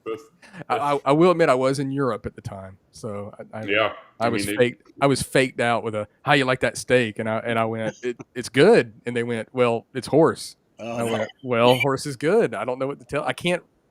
The horse won't come back out of my mouth. Where did you go that they gave you horse? It was my stepfather is French, so his mother. His mother at the time, they were like, let's play a little trick. I was a young man, and all right. And all three of us, my brother, my mom, sat down and they had a big steak, and it just had a very kind of strong steak taste. It tasted good. We didn't think anything of it, and at the end, she said, "Well, it's horse," and I went, "Well, okay, horse is good. There's nothing I can do about it now. It's in here, Yeah. So they had a good laugh at our expense, but now I got a story I tell people for years and years. Well, I promise you the filet I ate was real steak. I actually bought it at the store.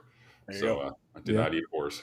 I have a question for Mark, and you might already covered it, and if you did, we're going to tread some of the same ground. But Mark, so I look at your stuff, and I'm like, I'm excited. Okay. Obviously, grew up The Shining, Christine, Freddy Krueger, on and on and on. So that was my 80s, 90s childhood. What are you doing for player classes? Player classes. So so the Quick Start Guide has 6 player classes, but we are going to be upping that to, I think, 10. Ooh, okay. 10 player classes. So it was funny when we started doing these. I first wanted to do character or the class names as homages to certain movie, because it's a movie based type of game. So I wanted what it was at one point was called a mad scientist class. I wanted him to be the Herbert West, but I was worried about copyright crap, right. So I didn't do any of that. We had the mad scientist, and then we had a class called a gun nut. And then we had a class. We have a class called a junksmith, who's our MacGyver type of class. We have an esoteric, which is a spellcaster. The faithful is a cleric type class. We have the wayward, which is a thief-like class. We changed the names though. Eventually, we decided that people might get turned off by the term gun nut or mad scientist or whatever. So we changed it to the survivalist is the gun nut, and the synthesist is the mad scientist. All right. So the mad scientist is very much a Herbert West. They deal in pharmacology, making concoctions and injecting them, and not really knowing what's going to happen. And the gun nut is kind of like our warrior type of class, or the survivalist now. We have some other options that we're going to be looking at. When Baity did the idea of playing a character that had died in the funnel. Oh yeah. We were like, we have to have something like that. Zombie. So we're looking at like a possessed character or a revenant type of character, but knocking around both of those. Yeah. Am I missing a class? Probably. The one that I think is pretty fun is the Junksmith. He's a MacGyver, and the first time I play tested it, I was at Midwinter in Milwaukee, and this guy came up with the idea. He was in a garage and he found this old lawnmower, and he took the base of the lawnmower off and he kind of constructed that into a shield, and then hooked it up to a battery pack so that the blades would spin on it. So he had this like bladed shield that he was running around trying to fight off all the baddies. So, but yeah, those are our classes. Now the idea is that we're it uses a lot from DCC, but we're trying to kind of crank down the gonzo a little bit, without having as big as swings. Because we don't want you to be able to nuke the bad guy right away. We want the horror aspect. We want you to be the underdog, that type of thing. So the power levels, especially in the spellcasting type of classes, are a little bit less like explosive than what you might find in a traditional fantasy or even Weird Frontiers. Yeah, because I was when I looked at it, I was like, I wonder if he's going to do like Frankenstein, Dracula, like those kind of classes. And then I was like, so I was interested. So when I saw you pop up, I was like, oh, I really want to ask this question. So yeah, we got we're trying not to make a 900-page book because who does that? Who does that? Yeah. Stretch goals, Mark. You got to watch your stretch goals and don't add 50 pages per stretch goal. Well, I know, right? But the idea of the monster classes, and one of the things that we've decided that we're going to do or try to do, I mean, I don't know, this is down the road, is doing, how DCC did that first annual. Yeah. And then it ended with one annual. Did it? They're not doing another? It's just one. It's been years. Yeah. Is it? I never picked it up. Is it good? It's great. Yeah. It's really good. Yeah. Really good. Why did you have to say that? We have all these different ideas. I want you to spend $70. Yeah. And we don't want to like, again, have a 900-page book, but then we thought, well, we could do these annuals, like have one dedicated to where everyone's playing, universal monster, character classes, or, how are we going to bring patrons in? Because we have this overarching, like, evil that we just refer to as the darkness. We don't define it at any point. And, there are agents of darkness. These are your patrons. And, and then Bob, of course, came up with a great idea that I'm not going to spoil, but, we're going to put Easter eggs in all of these coming up adventures that are all going to link to like one big campaign, type of story. And, I just need to retire so that I can do this full time. I wish we all could, right? Yeah, it's right. Have any of us retired? Yeah, I've retired once. I retired once too, but then came right back. Yeah. The fun thing is like I didn't realize how many RPG guys are really against big books. And I'm like, if you hand me a 900-page book, I'm like, cool. I've got a bunch to read, and I'll study up on it. And I'll just enjoy it. I don't like have to absorb it all in one night. I'm just flipping through. Like Baity's book is ridiculous, and I like it is ridiculous. It's just so big and like. And I've got two of them. I got two of them. And I've obviously written stuff for it, and I still find stuff that I'm like interesting, but I don't get upset. And like other people are like, man, that's just too big of a book.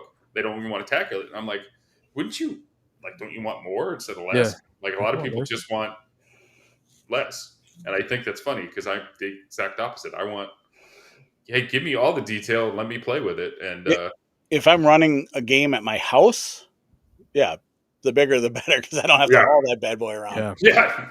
Well, yeah, they make PDFs for a reason. Right. You know, if I'm going to run at a con. Yeah. No, I hear you. Yeah.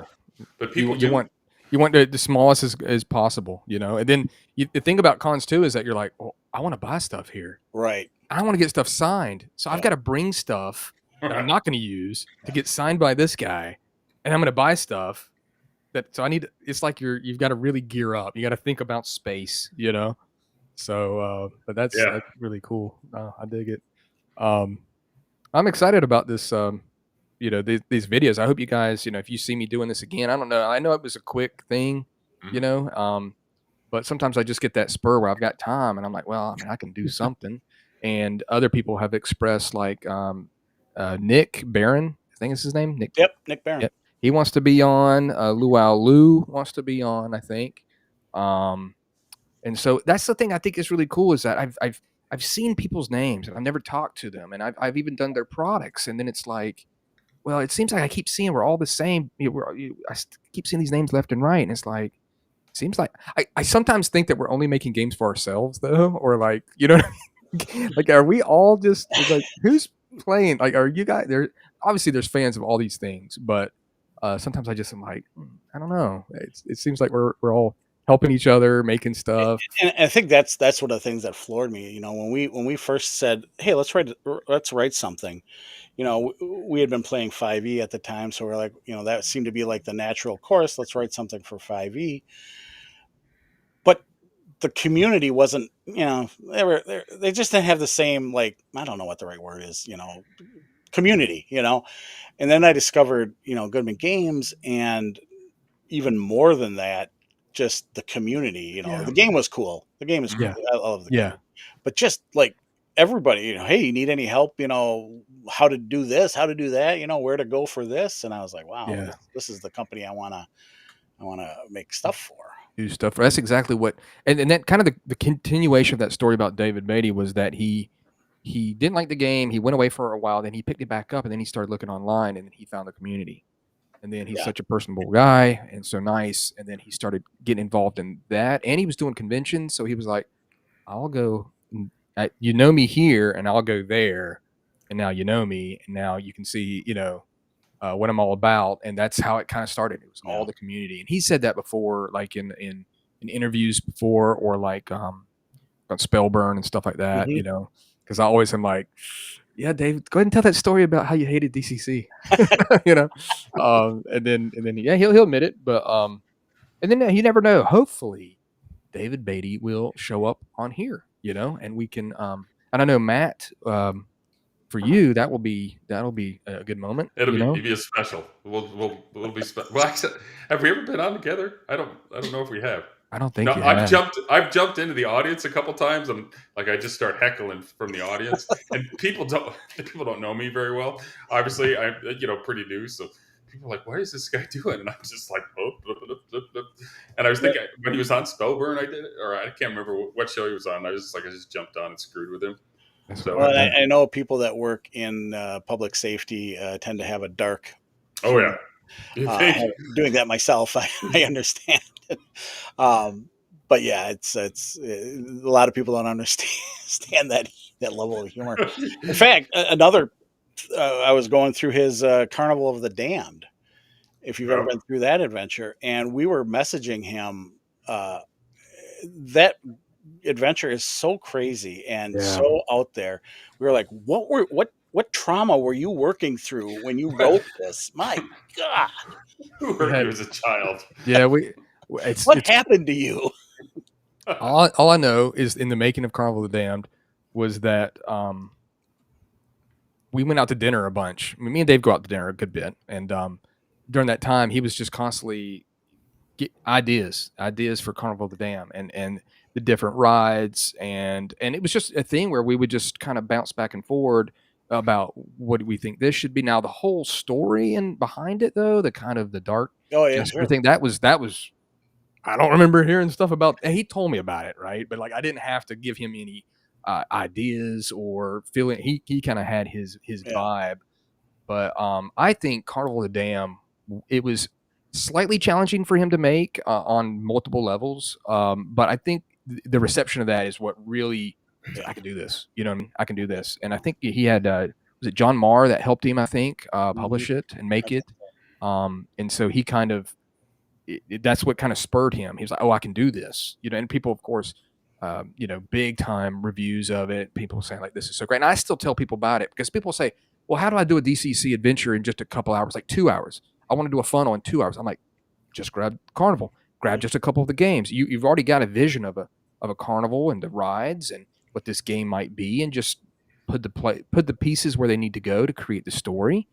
And there you go. So the carnival, I think, was a really good first step that was received well. And then Dave was like, we're at dinner, of course, and Mexican usually.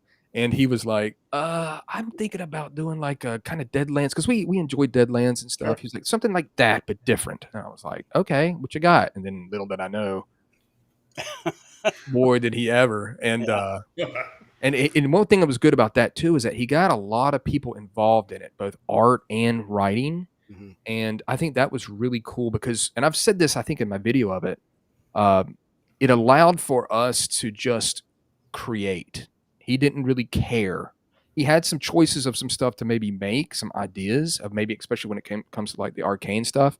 But then it was just like unleashed imagination. I was like, it's Weird Frontiers. It's, you know, it's based off DCC. I can go nuts right here. I'm not held back by anything. Yeah. I'll create this and I'll create that, and I'll learn about stuff too. You know, I'll learn about stuff from that time period, the people, the places, and it was a blast. But it was just so much work. You know what I mean? And then all of a sudden, I remember with the Kickstarter was, he had the stretch goals. He was like, okay, well, we've got like a whole bunch more to write. We thought we were done, and it was like, he was like, we got. What do you think about this right here, guys? What do you think about this right here? Yeah, I knew sooner or later he's coming. I can only poke at him so much, and then he's gonna come. Shouldn't you be riding a horse somewhere? It's like Beetlejuice. Oh, there he is. We were just talking about you, Dave. Can you hear me? Yeah, we can hear you. Can you hear us? Okay. Yeah. Okay, yeah, we can hear you. A little bit echoey, but it's fine. We'll take what we can get with the. Your locks are flowing, man. Yeah, it's like, yeah. I got my Kid Rock. My Kid Rock's going pretty good, man. There you go. Matt's daddy is your name. I like that. Hey, Mark and Travis. I'm really sorry you had to do a show with Matt. That's why I came on, just to say hello and save you guys. Oh, I'm used to it, man. Yeah. Well, surely your ears were burning, Dave. I mean, I was just telling him about like the creation of Carnival Dam, my idea. Weird Frontiers, my idea. You know what I mean? And then it was like, you've got the face of of it, so we'll have you be the face of Weird Frontiers. Looks like a wad of chewed up bubble gum somebody spit out on the sidewalk. No, they used to be cute. What happened? You stepped in mutagen or something like them darn turtles did. What are you talking about? We were talking about your Carnival of the Damned, and then I thought this was about you. No, it's actually a lot more about Mark and Travis, and Travis and David. I don't know if you guys have actually met. Yeah, I think we have. So the jousting game I ran at North Texas is Travis's creation. Travis and I met through Greg. So and then we've been friends ever since. We played in his test play for Dragon Slayer. But Travis has got a new Kickstarter coming out, and for Dragon Slayer. Yeah, it's for Dragon Slayer and any OSR system. Yeah, I think I saw that advertised somewhere. Probably on the Facebook. Yeah, I'm working it. So I guess you're pro Canadian, I guess. Pro Canadian. Pro Canadian. No, not so much. Well, if you're working with Greg, you got to be pro Canadian. He's a big Canadian fan. Oh well, I guess if he's a big fan, then whatever. It really doesn't matter. Look, he's got a license. I can use it. That's how it works. Cool. And you know what? I'm sure that as he has down as a warrior as a sellsword, we're good. We're good. Funny story about Greg. The first time I met him at North Texas Con, he invited me up to his room, and he had like a case of maple syrup. And I turned my back on him for like 5 minutes, and he was shirtless, and he was like, "Hey, It's not going to pour itself, eh? And I was like, Whoa. yeah, they're pretty quick. Yeah. Wow. Got out of hand, huh? I've got a lot of bread. Tell you what, he got excited and was like laying in the bed rolling in it. And Greg was pouring it on him. No, none of that. Keep your thoughts to yourself, there, pal. Dave was hitting them fireballs. That's what Dave was doing, hitting them fireballs. No, it's more White Russians at the cons. Oh my god, that gives me the dairy on the gut. I can't do it. You were doing bourbon at North Texas. That was better. Yeah, I guess I can't remember. Yeah, it might have been the bourbon. it might have been the bourbon. I'll tell you one more story from. I hope I can say this. I don't know. Can you say titty on your show? Sure. Yeah, sure. Okay. So you just did.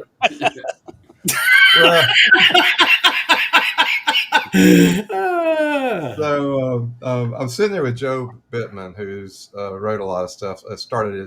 Got to start with DCC, like the one who watches below, for those of you that aren't familiar. But I hadn't seen Joe in forever, and Joe is such an amazingly unique personality. You have so much fun just having conversations with him. Well, we sat there, and it was in the evening, and he was talking about a game that he play tested that someone else had ran for Savage Worlds. And he's like, man, it just went on for like hours. He's like, we played for 3 hours, and all we did was fight a group of crocodiles. And he went on about it. And so I was like, oh, that's... And then the guy walked by that ran the adventure. And he's like, that's the guy that ran it right there walking by. And I don't know why, but I yelled, Gator! And so Gator, as he's now known, turned around and looked at us and, said hello, whatever, nodded, kept going. And then he said that Gator told a story. He's forever now known as Gator. But he told a story about a buddy of his in the gaming group who was bald and had a huge birthmark at the top of his head, and it made his head look like a titty. So they called him McTittyhead. So from that point on, we started calling him Gator McTittyhead. Jeez. If you let that name just kind of simmer in your head a little bit, when you get off the show, you'll giggle a little bit. Because now every time we see him, it's Gator McTittyhead. So yeah, that's the kind of things at North Texas. If you guys don't go, you need to come. We need to go. We need to go. And also, we need to go there. Yeah, that also sounds like some sort of a creature in like X-Crawl or right. HBC or something like that. You're gonna face the terrible Gator McTittyhead. Don't start fights like Matt does, though, because yeah. Hey, I gave you a wonderful breast-shaped mountain, and you weren't even impressed about it. I was out riding, and there's this big mountain that looks, and it actually has the nipple on top and everything. And I was like, oh, I got to send this to Baity. So I'm riding my horse, and I sent it to him, and he was like totally unimpressed. I'm like, come on. It's like I don't want you to get a little bit too much air under yourselves. I try and keep you at a steady coverage. So anyway, the Grand Tetons. That's the Grand Tetons, right? So the Kickstarter is the focus of the conversation? It's been we started with Matt, and then Mark showed up. We talked about horror crawl classics. Is that right? Cinema classics. See, I'm never going to get these right. It's always going to be crawl something. It don't matter. I got to tell you guys, this is it's one of those that I was there's so much stuff that comes out for DCC these days, so it's hard for me to even raise an eyebrow these days. Like when Matt put something out, just like no, don't do it. Clown shoes. But yeah, this. I mean, first off, if you guys haven't read, Jesus, now I forgot the name of it. What's the adventure I ran? Yeah, Dark Dwelling on the Prairie. That's a great adventure for Weird Frontiers. So they kind of got my attention for that. But I actually ran that in North Texas a few times, and this Horror Cinema Classics is legit. And it even got Bradley McDevitt to do the art, which is pretty cool because for you youngsters out there, there used to be a horror game called Nightlife, and we played the hell out of that. It was, I don't know if it was just before White Wolf hit it big, but it was kind of, I don't know what Bradley's, I think it was kind of partly his game. I can't remember. Yeah, I think it is. Yeah. Yep.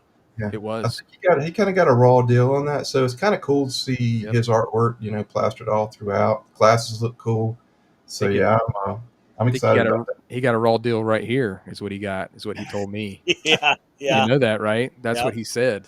Yeah. He said that yeah, it was something involving that, but the approaching Brad for this was, I don't know what the hell I'm doing. I'm just making it up as I go, you know. Bullshit. I'm new to this, and I loved his work. I loved his work and the DCC stuff, and I just like cold texted him and said, "Hey, do you do art for freelance?"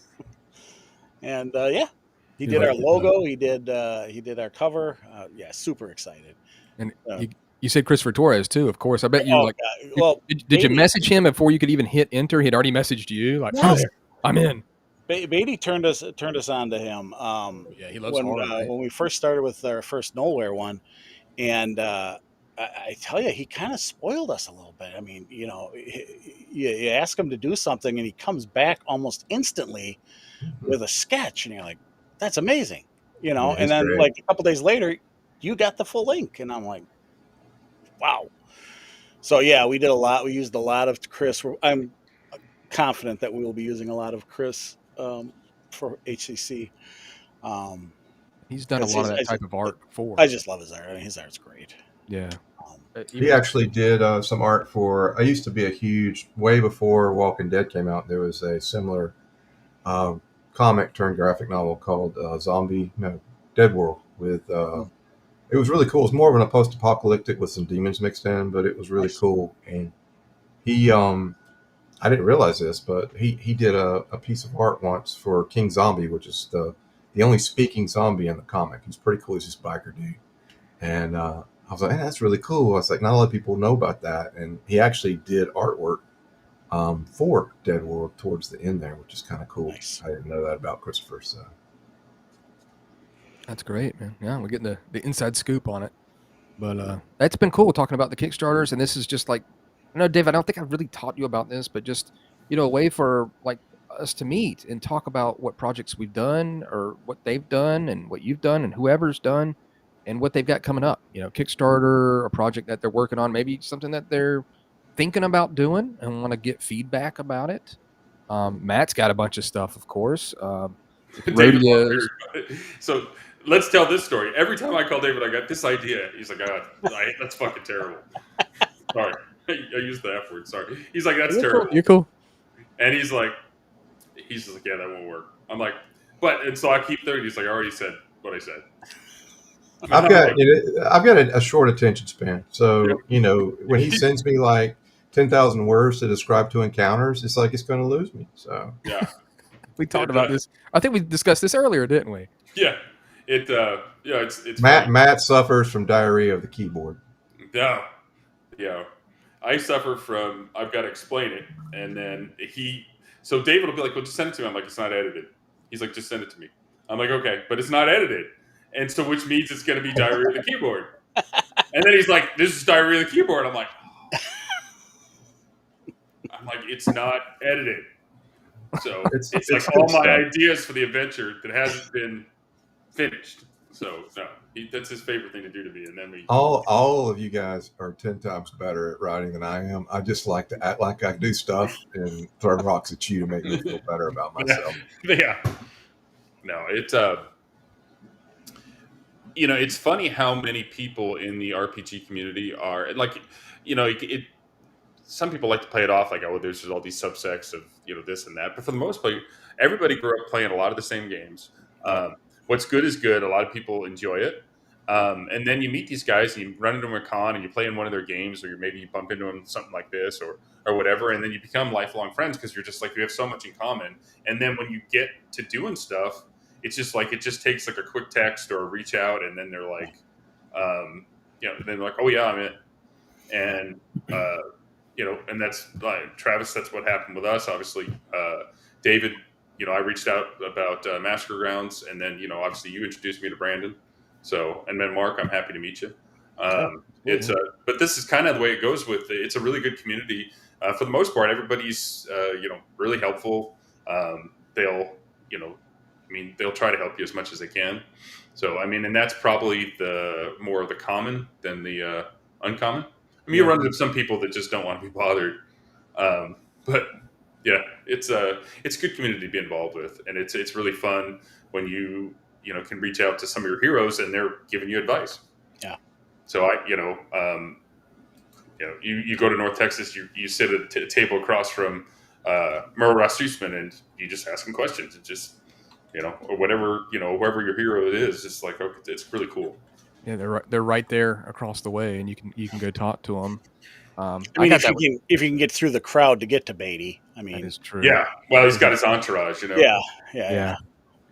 He seems lost right now. Oh, there he is.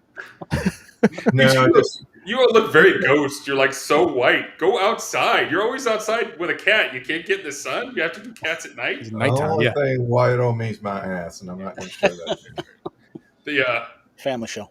Man, I don't know. you a spray tan. Yeah. I hope I was going to say, can I share a picture? Oh gosh, here we go. No, it's not bad. As long as it's not. I don't know. Do you have? I don't know on the other end of this. Like, do you have like share media or share screen buttons? Yeah, that's what I was going to say. He should be able to. You see that down there? It's like at the bottom, right below our faces. Oh, yeah, this will be interesting. There'll be an arrow, and it could be. Who knows? You'd not believe the pictures. Share screen. Yeah, it looks. Yeah, that would be your screen that you're going to show, like it's on your thing. You'd not believe the pictures that Dave has sent me throughout the years, guys. Yeah. Well, you don't realize what a budding artist he is until you see some of his artwork, especially if you order something from him. Yeah, I'm going to email this to you, Brandon, because it's what I'm looking at. Matt, I can't get this picture out of my head. Understand? Yeah. His quick Photoshop skills. You know what I mean? Of cropping out faces and putting something. I've got a litany of just huge amounts of pictures he sent me that are. They're not for everybody's eyes. You know that you mean a lot to me when I send a picture. Yes, definitely. And when you order something special from David, he doesn't let you down. He lets you know exactly what he thinks of you on the packaging. The mailman is probably like, wow. And it's not usually. I might need to bug out of here since this is getting kind of sketchy for me.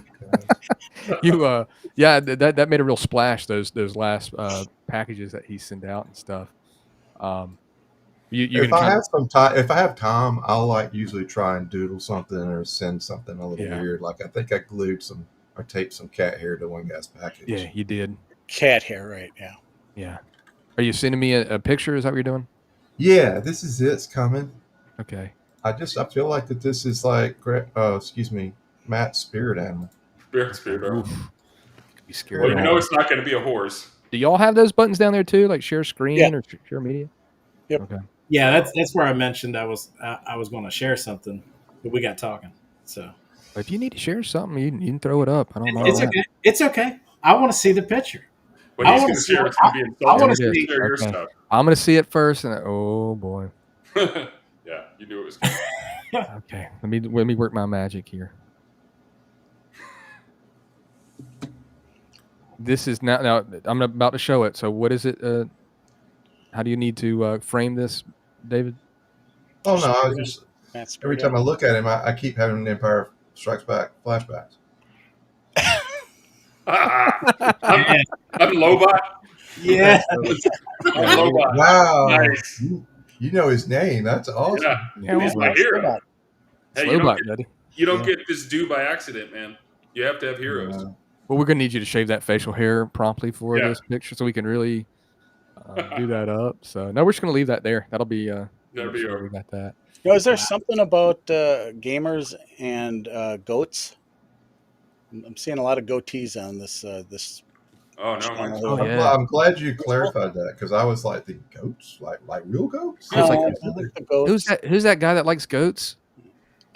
Remember, there's an RPG guy that's all about goats. He makes products. That's Nick Barron.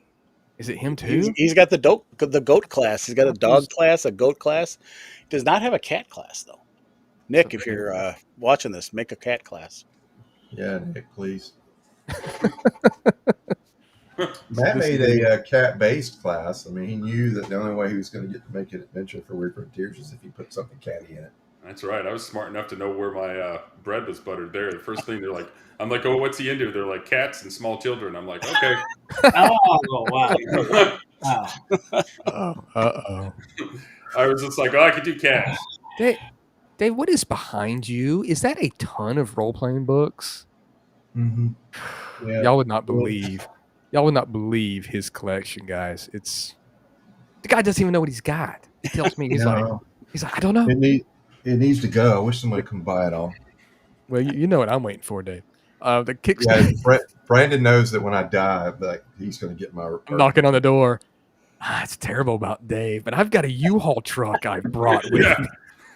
Yeah. Can I get these like faux leather World of Darkness books that he has, please? I'll just take those. Captain's gonna be like, you have to take his body when you go. You can have all his books, but he's like, take him with you. Yeah, let's move him out of the way. Yeah, he was obviously trying to put some on a top. You're gonna get strapped to the top of the truck, and there was a time.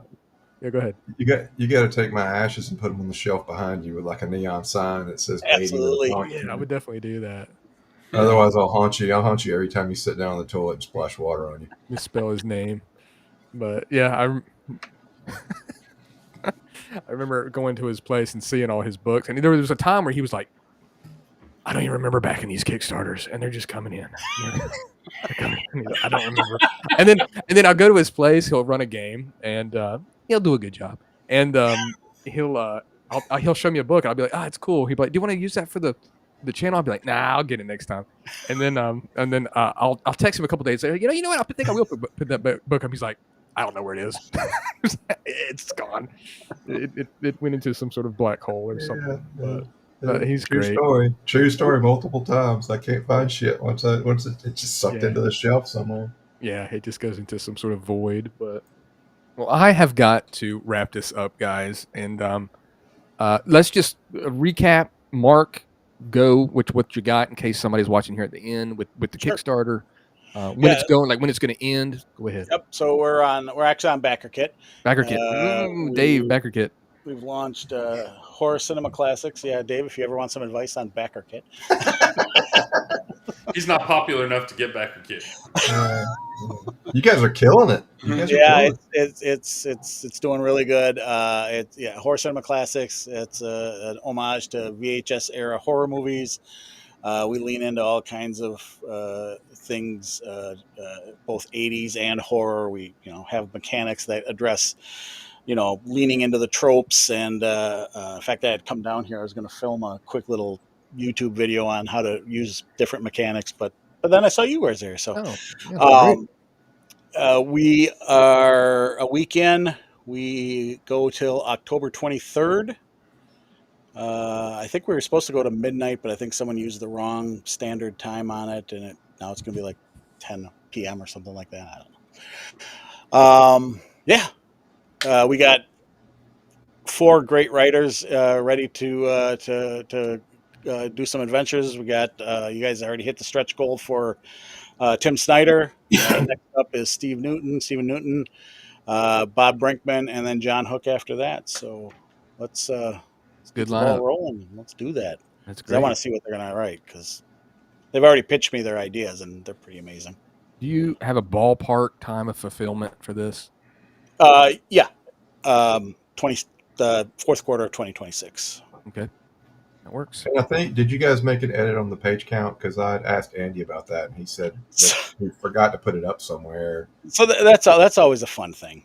So when I first started, shopping around to like the printers, and I was like, give me a quote on a 400-page book.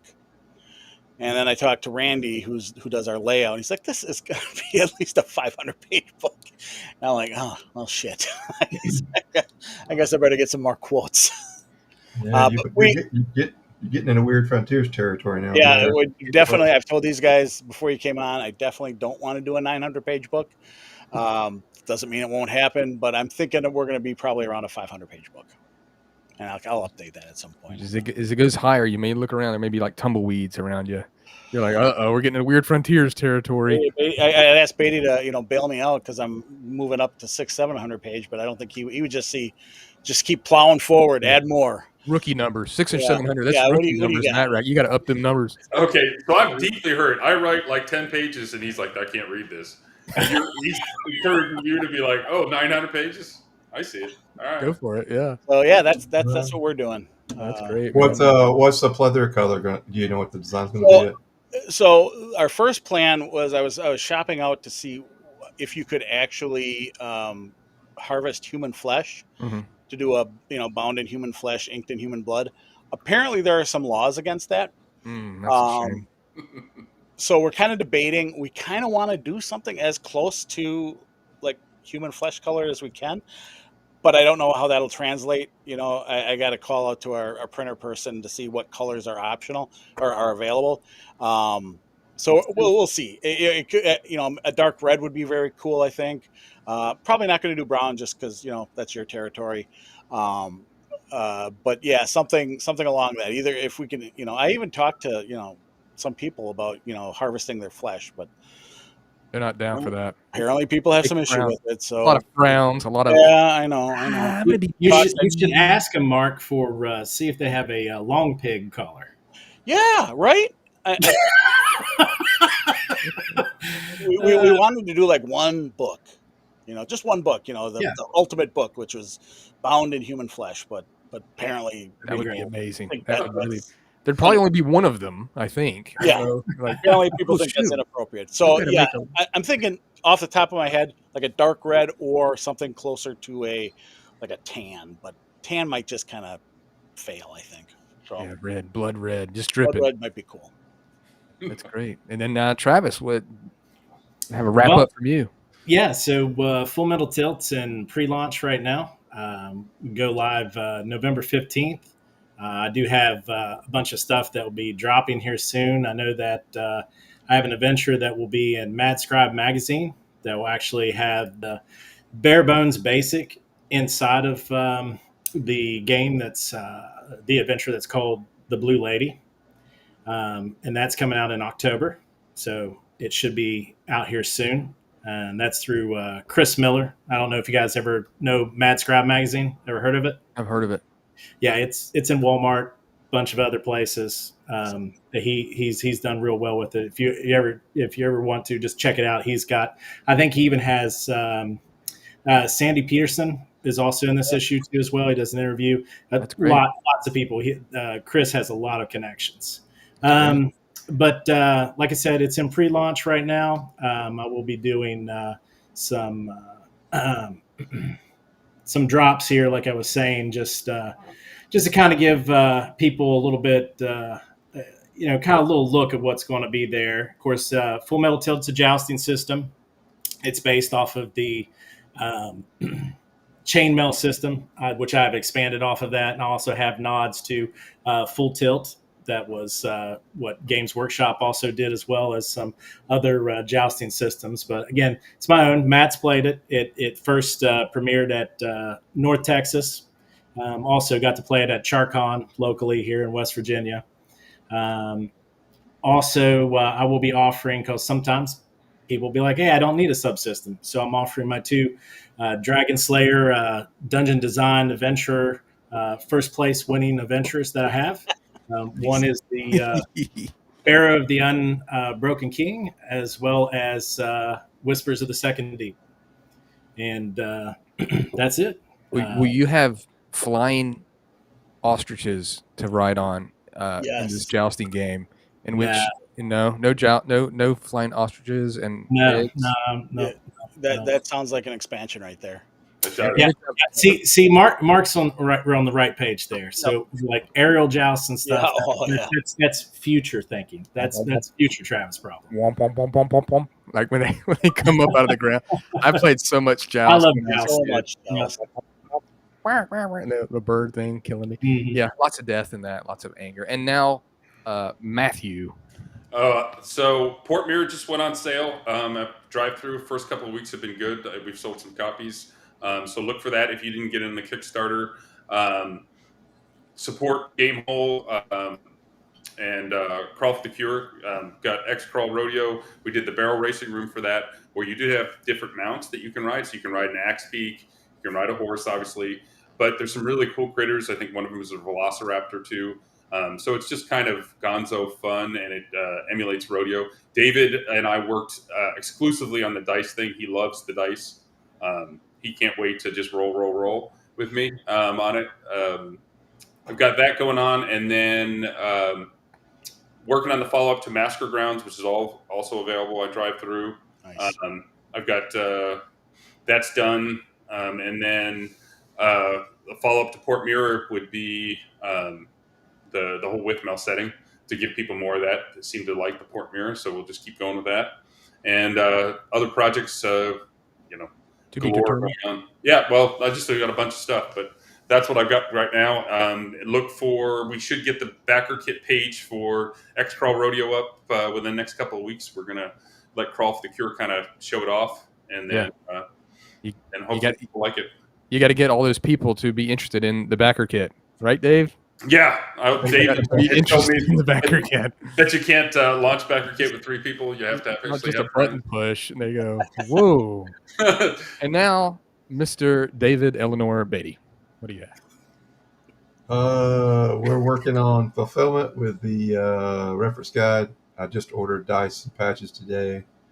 The art for the Dog Soldier, which is the class everybody wanted, they voted in, was turned in by John Cobb, White Wolf artist. And other than that, we'll be working on second print, and there's a couple other adventures that may come out. It's just going to depend, It's easy to say I'm going to put this out by the end of the year, but time just flies. So. Yeah, it does. And we're already in October now. Is that going to be Kickstarter again, or are you going to go back to backer kit?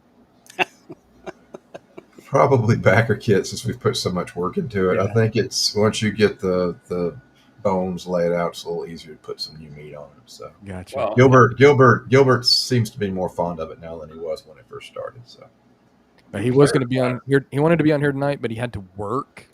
Yeah, he's working on my stuff. You ever edited my stuff? He's done. He's like in the corner, like, oh Matt's going to send you something. Trying to condense a 10,000 word encounter into 500. So that's right. It's worked it out for him. Yeah, he's full into a bottle of something. You got a new player class. Talk about your new player class, dude. Dog Soldier. What do you mean? What are you talking about? I just said the art was turned in for it, so we're going to try and have it out by the end of the week. So sorry, Matt. Jeez. That's great. It's good stuff. I mean, y'all can't take you anywhere. And I'm just trying to, can't even dress you up. Can't take you anywhere. Don't need to dress up when you got a face like this. Jeez. That's right. The face for radio. You took the words right out of my mouth. So I appreciate everybody for dropping in on this, and I hope this is a cool thing. Like I said, it's very new. The first one failed terribly, but that was fine because nobody knew about it. And then they all said, "Oh, well, I wish I could have been on that." But yeah, I'll try to give even more warnings whenever I do. If you want to join back, you're always welcome. I think we can have up to 12 people. We'll probably be talking over each other if more people show up. But thanks to everybody for showing and thanks for having me. Thanks for having us on. And what I'll do is I'll have links to all these things and that I can link to. Like I said, it'll be in the description. It'll be a pinned comment. And, of course, we'll hopefully share this video with all your Facebook stuff and let them know, hey, I was on this. And then they can get some more information, not only about your stuff, but about like Mark's, Travis's, and Matt's daddy and, things like that. So thank you very much, guys. I got to go to bed. All right. Thank all right. Have a good one.